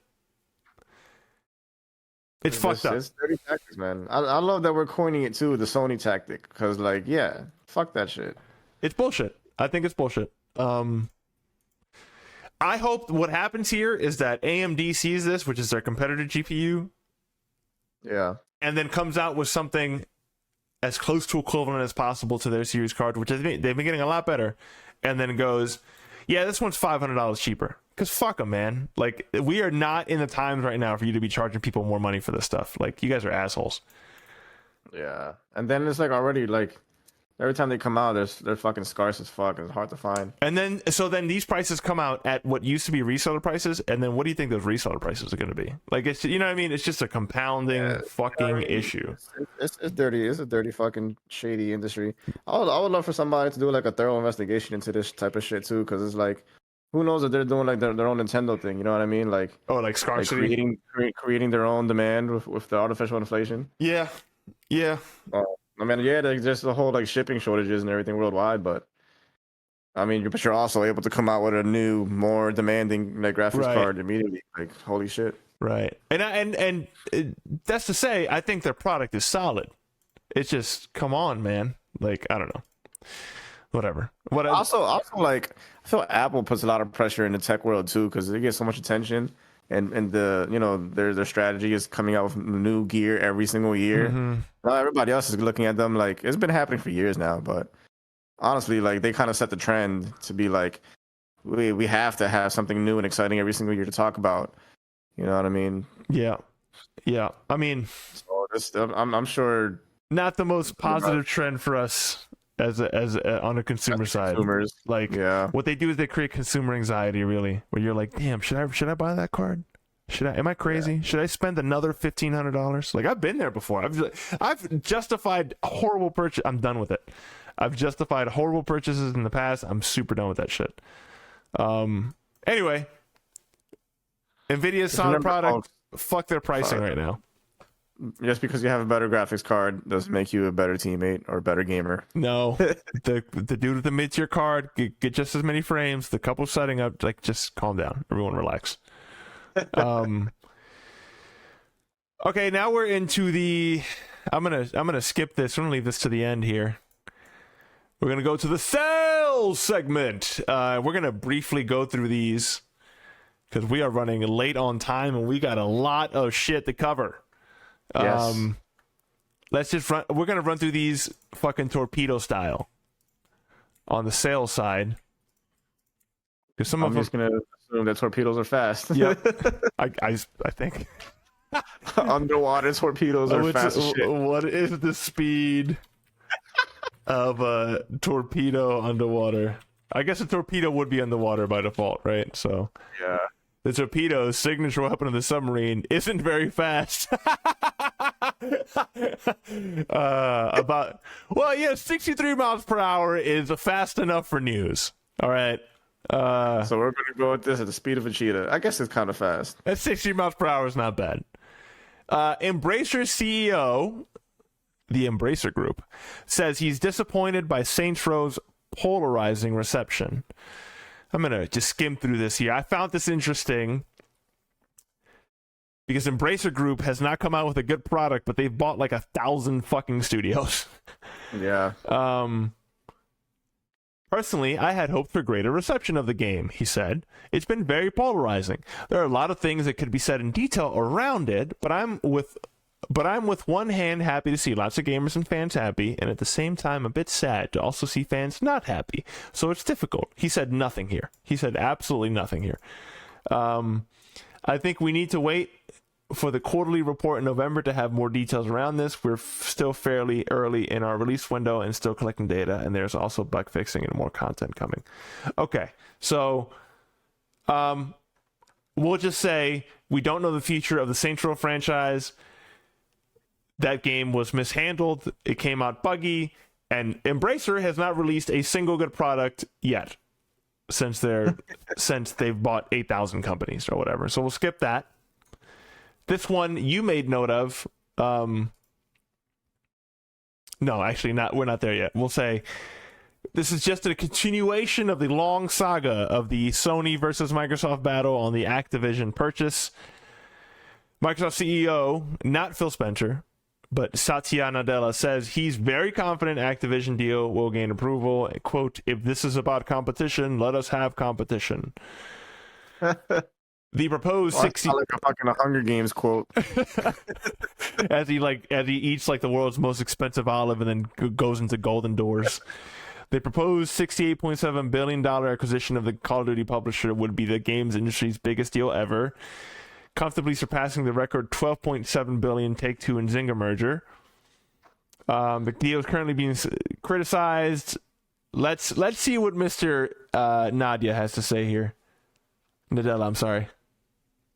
We have one goal, which is to bring more games to more gamers on all platforms and provide more choice for publishers everywhere and developers everywhere. And so everything that we are doing with our content, with our our cloud and community really is about driving that choice and that opportunity. And so we feel very, very confident. Of course, any acquisition of this size will go through scrutiny, but we feel very, very confident that we'll come out. We are number 4, number 5, depending on how you count in gaming. In fact, the number 1 player, in this case, Sony, I think even in this period has acquired 3 companies. So if this is about competition, let us have competition. All right. So that's a direct response to Sony going, hey, if you buy Call of Duty, we're fucked. That's a big deal. And so Microsoft is saying, what are you talking about? You're the biggest video game company in the world. You make more money than us in the gaming division. You'll be fine. Yeah, that's kind of weird. They're kind of self-proclaiming that they're like the 4th or 5th position. I wouldn't say they're 4th or 5th. I mean, if he's saying it, it must be true, but shit. Well, they're okay. So they're playing the game. So they're going like, well, Sony outnumbers us in the market share of the video game industry. Steam outnumbers us in the video game share, and so does Nintendo.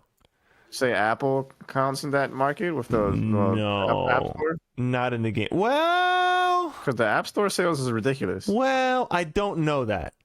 But I'll say off the bat, Steam, Sony, and Nintendo make more than our That's good. That's good. I would hope they do. So we'll just stay there. So that was a direct response to that. And talking about Apple and increasing prices, Apple confirmed it's increasing App Store prices in some regions next month, but the UK and US stores won't be affected. The Sony strategy. Because the American dollar is at an all-time high right now. Apple has announced that it plans to raise prices in the App Store in some regions next month. In Vietnam, these increases also reflect new regulations for Apple to collect and remit applicable taxes, yada, yada, yada, yada, yada. Fucked up. Sony recently increased the price of PlayStation up to 12.5% in numerous countries. Let's also remember, so that Meta and so that the Oculus, the Meta Oculus, whatever the fuck you call it, the Meta Rift, I don't know, the Meta Quest, something. Jesus, dude. Inflation feels bad in America. Imagine feeling inflation in a country where the dollar is not worth as much as over here. Yeah. And then everything's just boosting in prices, going up around you. You're like, fuck, I can barely afford a gallon of milk in this country. You know what I mean? Like, damn. Yeah. EA says I'm done with Uber. Unless I really need them. EA says Call of Duty Xbox exclusivity would be a tremendous opportunity for Battlefield. That's actually a good take on that. Like, yeah, that would give them like, hey, PlayStation people, what's up? Still be a while before that would even see light being a thing. Because like, I mean, let's say the Xbox thing does go through with Activision, and then you know what I mean, like they guaranteed Sony like 6 years, like 6 years. Yeah, so it's like we'll be up to like 2028 is when shit will start. The new PS5 would probably be out by the time this. You know what I mean? Like, come on. Yeah, for right now, like relax. It's not. Let's not have your panties in a bunch. Yeah, PlayStation's gonna be okay for a while, and even so, like people are speculating like, what if Game Pass came to PlayStation? I don't think we'll ever see Game Pass come to PlayStation. I wouldn't be against it because I think that'd be dope as fuck. You know what I mean? Let's say like if you wanted to play Call of Duty, you had to subscribe to Game Pass through PlayStation. Sure, fuck it. I mean, whatever. Let's go. Sony would hate that shit. Sony, absolutely, because they'll be having like dollars come to their competitor. Yeah, I don't think they'd be with that shit at all. Personally. No, I don't think they would either. But I mean, imagine a universe in which like Game Pass got so massive that that's what they had to do in order to compete. That'd be wild. Yeah, there's a really big conversation right now. It's like, does PlayStation need Call of Duty to survive? And honestly, I do not think it personally needs it. Well, they'll take a chunk of damage in their player base, sure. I think they'll be hurting for money. I think I wouldn't be surprised if like 5 to 10% of their revenue yearly got affected, and that's a big deal. Like 5 to 7% of reviews is a big fucking it's a deal. big deal. But like, let's see where the next 5 to 10 years really takes us. You know what I mean? Because we got a lot of weird stuff coming in. And as far as Sony, I don't really know too much like where Xbox is headed, but I know like Sony's definitely trying to go to like a live.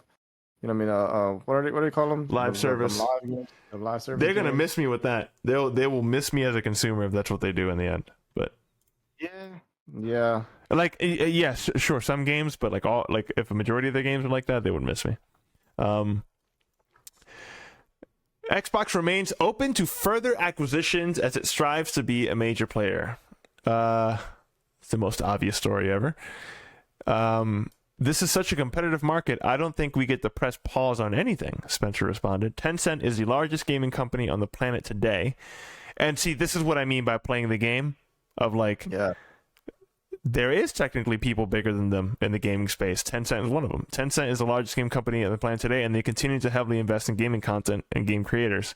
Sony is a larger business than we are in gaming today, and they continue to invest. So every public statement that you hear from Microsoft is a counter argument to the scrutiny that they're getting on the deal.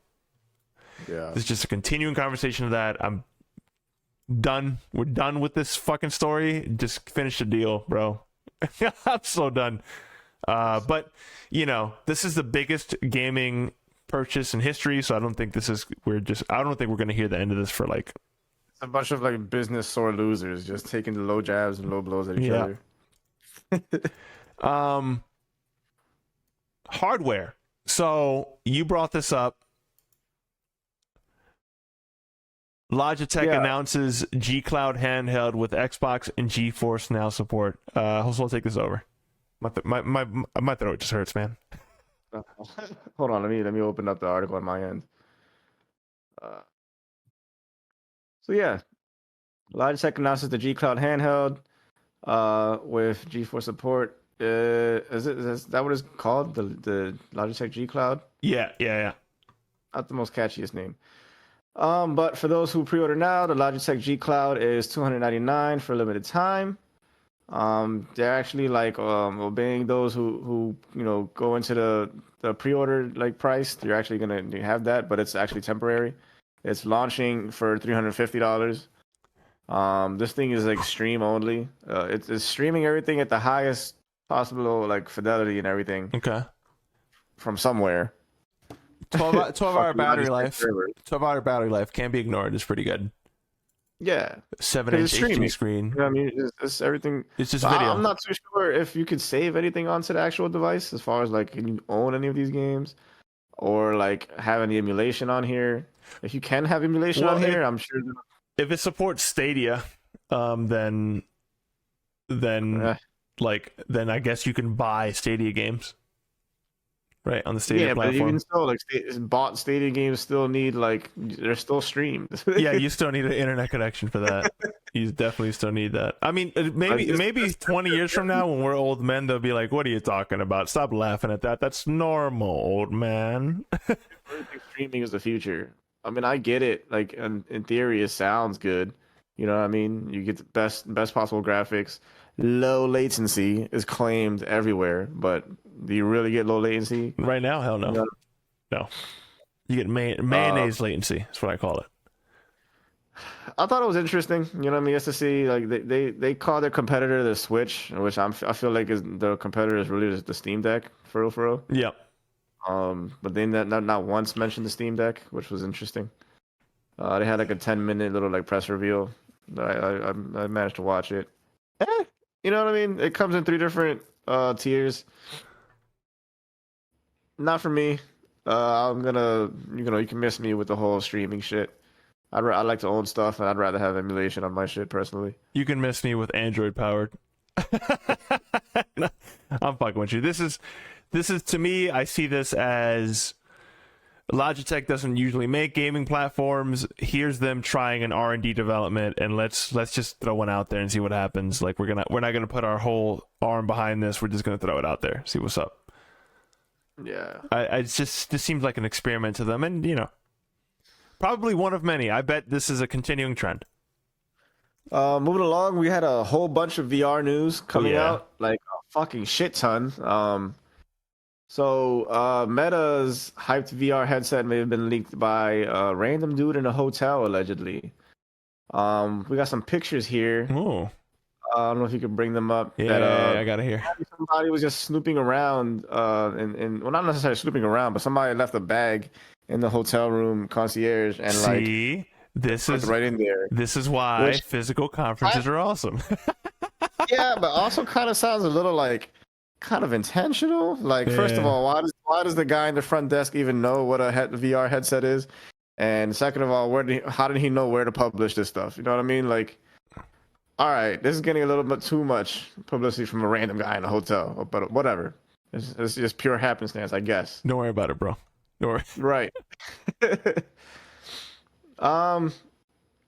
There's not too much to be said about this. It's just speculation right now. You can neither confirm nor deny that this is actually real.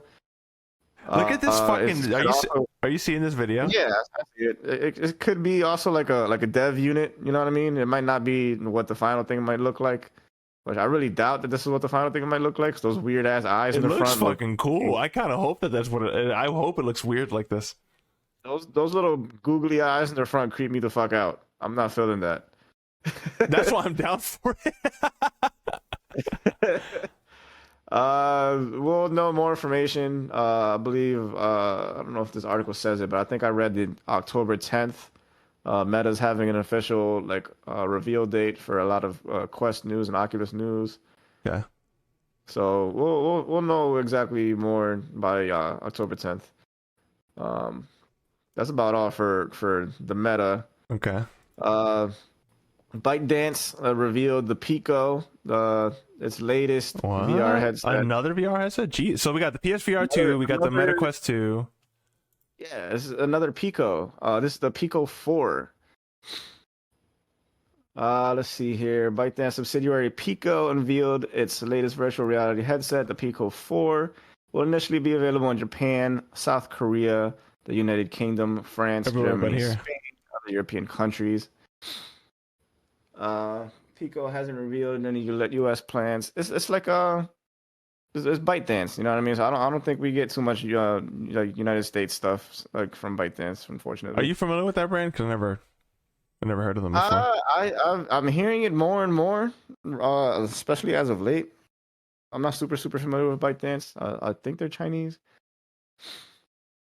I like how like straightforward this is. It's not glamorous or anything. You see this fucking. It's very like, hey, you want VR here? Boom, it works. You know what I mean? I fuck with that. It's like no frills. No frills. It's wireless tracking. They do some things right. I think they're using like pancake lenses and stuff like that.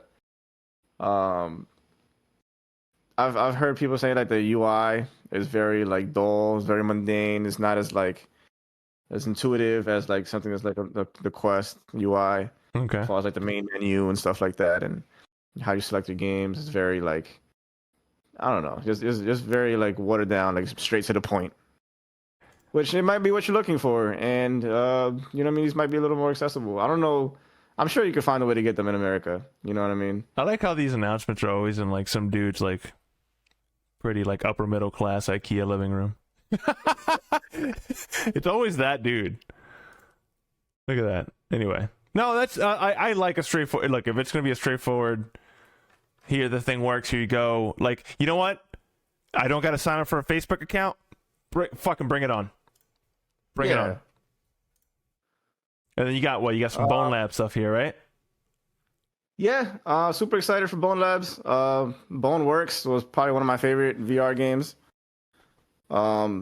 They decided, like, I don't know if you looked into Boneworks back in the day, but they used to have like these like tech diaries, like as they were producing the game side by side. So like every week they would have progress of the game, and they would show cool intuitive ideas they were doing with the physics of the game. Right. So they could show people that, like, you know what I mean, like how their progress is coming up to release.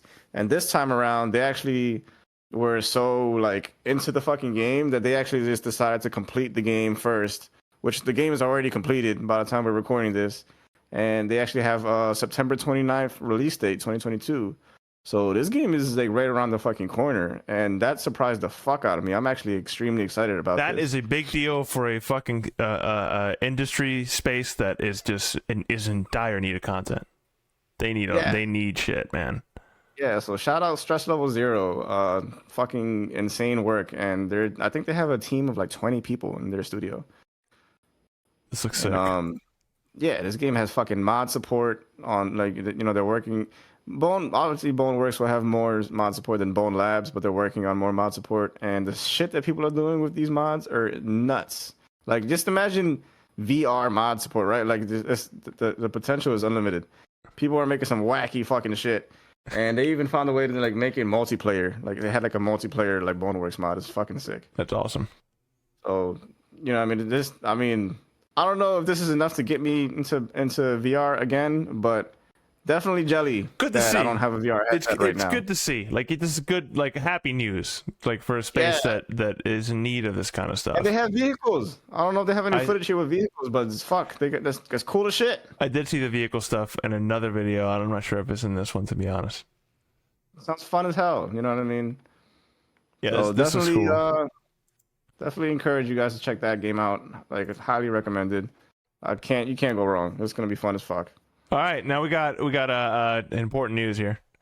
Netflix new Sonic Prime teaser trailer features Shadow and Dr. Eggman. More Sonic content hitting us hard.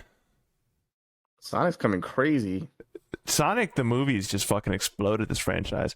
Sonic has been haunting my life since the Dreamcast, and it's never stopped since then. What's this? Let's go to Sonic. Let's just type in Sonic Netflix here. And then, yes.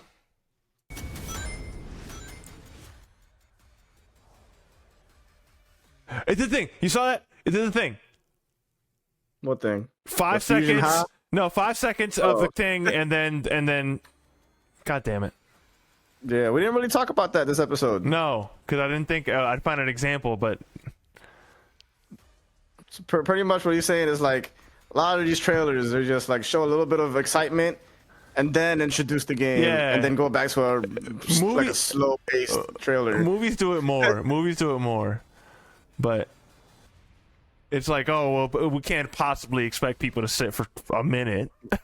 Yeah, So we gotta get these attention spans. He had like 5 seconds for the TikTok generation. Like, man, that was a smooth transition going into the fucking Netflix end. Was it? Let's try it. Go back to that transition. That was fucking smooth.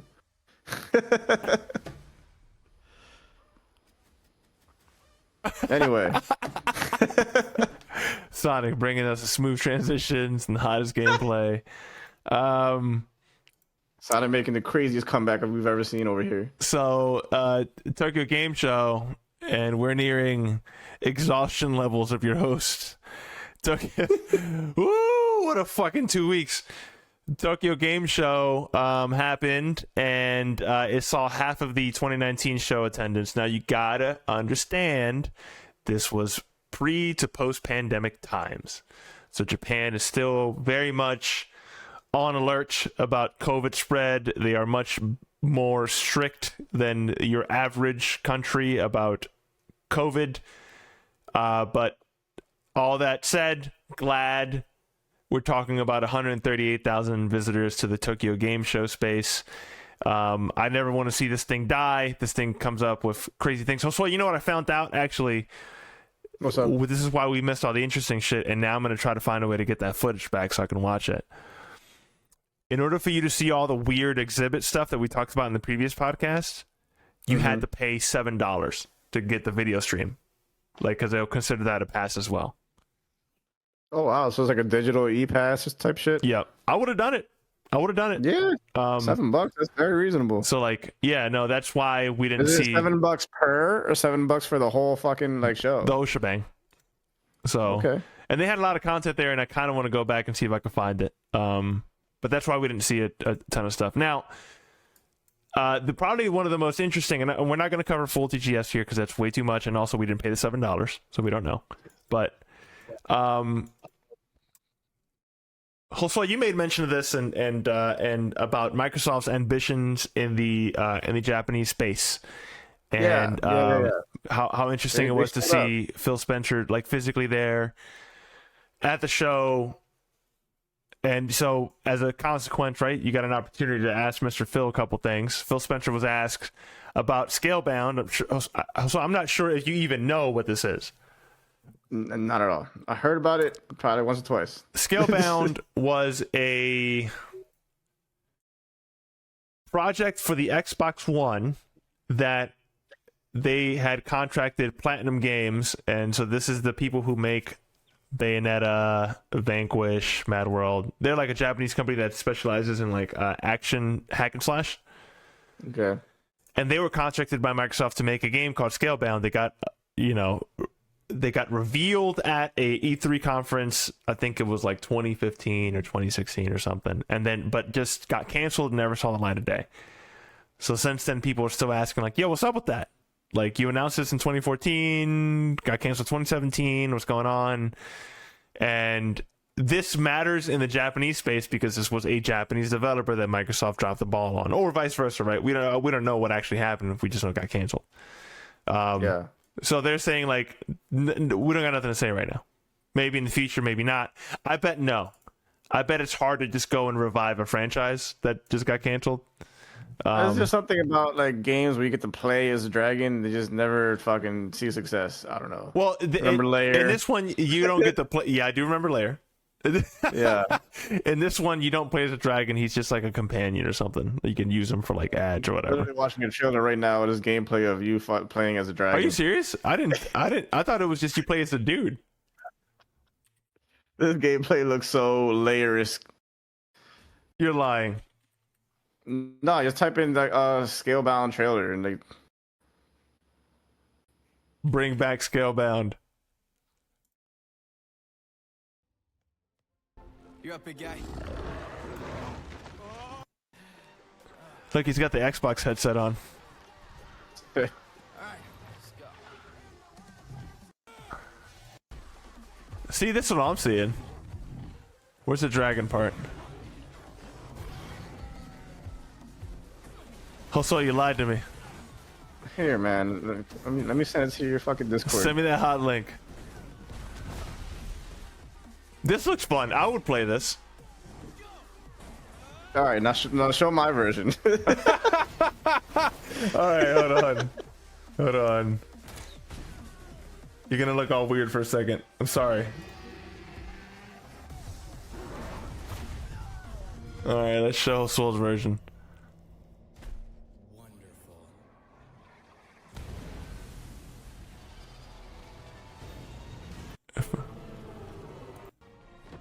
Still a dude.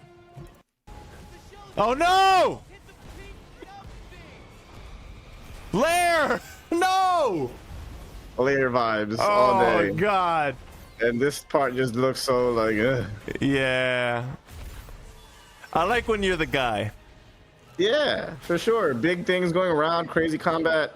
Looks more fun. Something about the dragon just looks being a dragon not fun. I like the and music. that's what I feel like Game of Thrones captures so well about dragons. You want to ride him, you don't want to be him. Yeah, some people just don't really know how to present the grand scale of dragons. I thought Elden Ring did dragons pretty cool too. Yeah, you know, they were fierce, intimidating, awe-inspiring. On to more things that Xbox can't talk about. Xbox says it hasn't given up on Final Fantasy XIV despite a 3-year silence. Phil Spencer pledged to bring the MMO back to Xbox formats back in 2019. Now, Swell, you're probably not privy to this, but Final Fantasy XIV is the only MMO at this point that has surpassed, that competes with or has surpassed World of Warcraft in popularity. Yeah, I don't get it. A friend of mine plays this shit every fucking week still to this day. Yeah. And like, I don't know.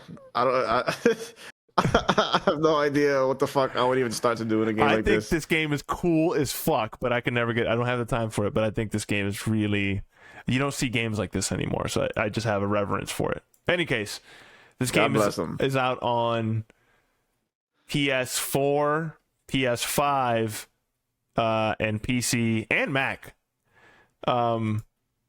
but not on Xbox, and they've been trying to get this game on Xbox. In 2019, Spencer publicly committed to bringing the game to Xbox during a media presentation. However, nearly 3 years later, there's still no signs of it. Now, actually, Square Enix were the developers of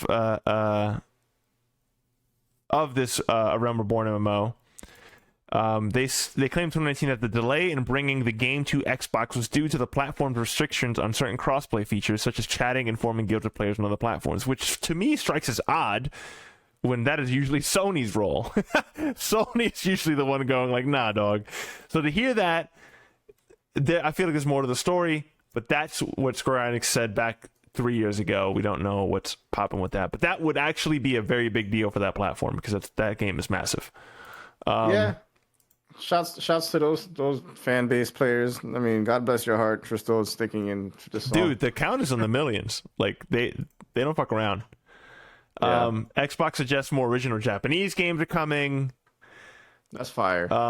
That's cool. I did play Blue Dragon and Lost Odyssey back in the 360 days when the Xbox was trying really hard to get that audience in. I thought those games were fucking awesome. Here's Hideo Kojima hanging out with Phil Spencer. There you go. Look at him. These beautiful motherfuckers. So, I do want to see dude, Licorice Recoil is the shit. It's such a good anime. Fucking goddamn it, Kojima. Tastemaker. No, that anime's solid. He was the shit. That dude knows. Look at him. He knows. This is a really good anime. Anyway. I would love to see Xbox have more of a Japanese presence, and I want them to have a Japanese studio. Like I want them to have games like right from that country. So I hope they purchase somebody or make a studio. As bad as that sounds. Yeah. And so we're gonna run through these, and then Joswal, we're done with news. This has been exhausting. This one's interesting. Resident Evil 4 coming to PS5, to PS4, to the Xbox Series X and S, and to Steam, but it's not coming to the Xbox One. That very interesting. Joswell, I don't think it. You know what? Let me not say this. There are probably people that care that the Xbox One version is not coming out. I am not one of those people. They probably live like in a snowy village in North Canada or some shit. There is a dude who's not trying to spend money, and to that guy I say, sir, the Xbox Series S is a fantastic platform that's affordable, and I own one. Affordable. And the Xbox Series S is a fucking great platform. God damn it! Don't fall asleep on that thing. The thing is solid. It will play all the hottest titles with good visuals, but keep in mind that shit's not passing 1080p. But that's fine. Like that's perfectly fine. Anyway, doesn't it get like up to like 2440? It can get up to 1440. But like most games will run at like if they're like a Resident Evil 4 remake, that game will run at 1080. In order for you to get the 60 frames per second, it'll run at 1080. Yeah. But it upscales well, like you know what I mean. It has upscale technology. Like it still looks good. If you play, I've played the Series S on a 4K and like it upscales and it looks fine. I don't know. But in any case, they're not releasing that, and my speculation on that is, hey, the Xbox One is powered like a calculator. It is a bad platform. Like, they dedicated a third of the resources of that product for TV. So, like, they're kind of hardwired in that, and I get it. I completely understand.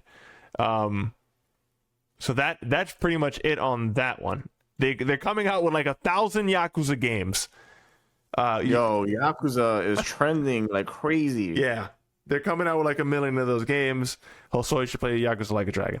Yeah, I need to play Like a Dragon for sure. They are dropping the Yakuza name because the Yakuza name was never the name of the game. It was just the game they gave the US version of it because they thought that's how we would, I guess, on a marketing level, how we would even be interested. But the game was always called Like a Dragon in Japan. So they are saying, okay, you guys like the game now? Fuck you. It's called Like a Dragon. It's always been called Like a Dragon. Like a Dragon 8 is coming out. You played this game before. So Yakuza 8 will be officially titled Yakuza Like a Dragon 8. They're also coming out with a prequel that takes place between 6 and 7, I believe, called Like very, very confusing fucking timelines. Yep. To keep up to date with. Like a Dragon Gaiden. And then they're also coming out with Ishin Like a Dragon, which is a feudal Japan version of the game, but it stars characters and faces from the modern games, but they recast them into, it's like a movie or something. So Yeah. looks interesting though. A lot of interesting things happening. And then we can finish this off. Well, you know what? Before we get here, Joswell, Yeah. how do you pronounce this? I would say Tears of a Kingdom. But people are speculating that it's possibly called Tears of the Kingdom, which would be fucking god awful, but still makes sense. It goes to show you how nothing this title is when you can when both versions can can make sense. I would love for them to just take back. They'd be like, hey, you know what? We're just gonna call it fucking anything else. Breath of the Wild 2 was okay. I actually liked Breath of the Wild 2. I like just a straightforward like here's a 2. It's a 2. Right. Like, let's not play games here. This is a 2. I wouldn't even be super mad if they could have at least called it Breath of the Wild 2 Tears of the Kingdom. You know what I mean? Like that. Whatever. Yeah, well, that might have been too many colons. The Legend of Zelda : Breath of the Wild 2 : Tears of the Kingdom. But yeah, they announced that. Looks good. Not much to say about it. Don't care about it until it comes out. It's probably gonna be good. Oh, it's definitely gonna be good. And weird fucking name though. Joswell, we didn't watch. Let me share. Are you watching the share? The screen share on Discord? Yeah. This is a roguelike. What the fuck was that game called again? Pacific Drive. Okay. That's a very forgettable title. Yeah. Pacific Drive. This is a roguelike driving game. Can you hear it? I can. We're going to watch this trailer together because I thought you'd be into this. This is announced in the State of Play. Okay. I skimmed through the State of Play. I've seen parts of it.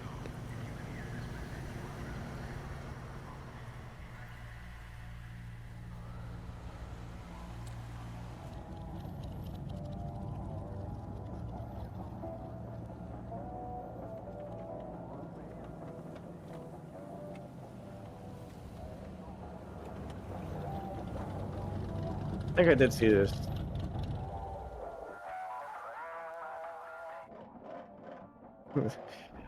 The guy in the name on the sign said, "Help yourself, Big Dan."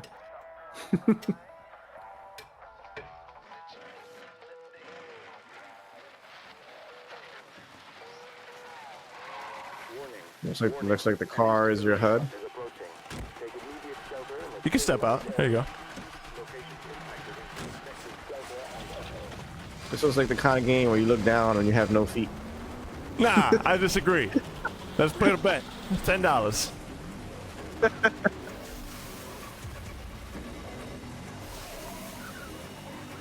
A run-based driving game. I think this is weird and interesting.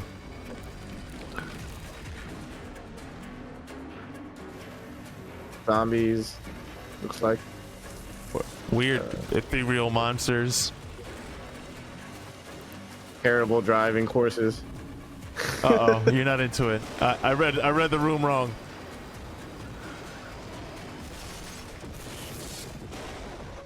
Anyway. Not all terrible, but that one scene in the forest was like, Jesus, can't drive on this shit. Another one after all these years. I'm interested. I'm existing.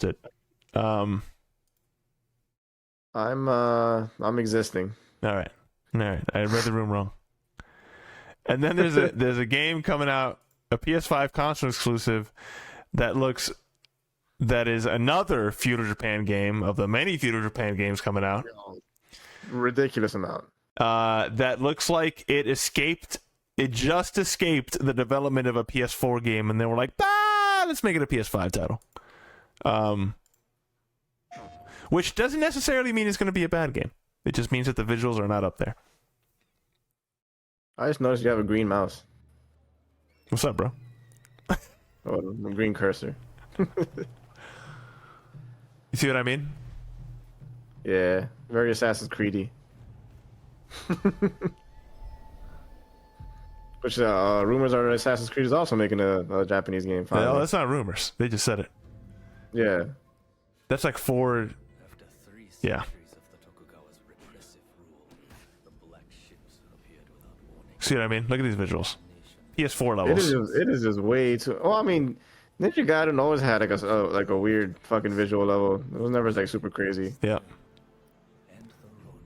But this is this is Team Ninja's first open world game. I'm curious because it is their first report. Because whenever somebody does their first open world game, there's always something weird about it that I'm interested in. Like whatever their take is. I mean, that was already kind of weird.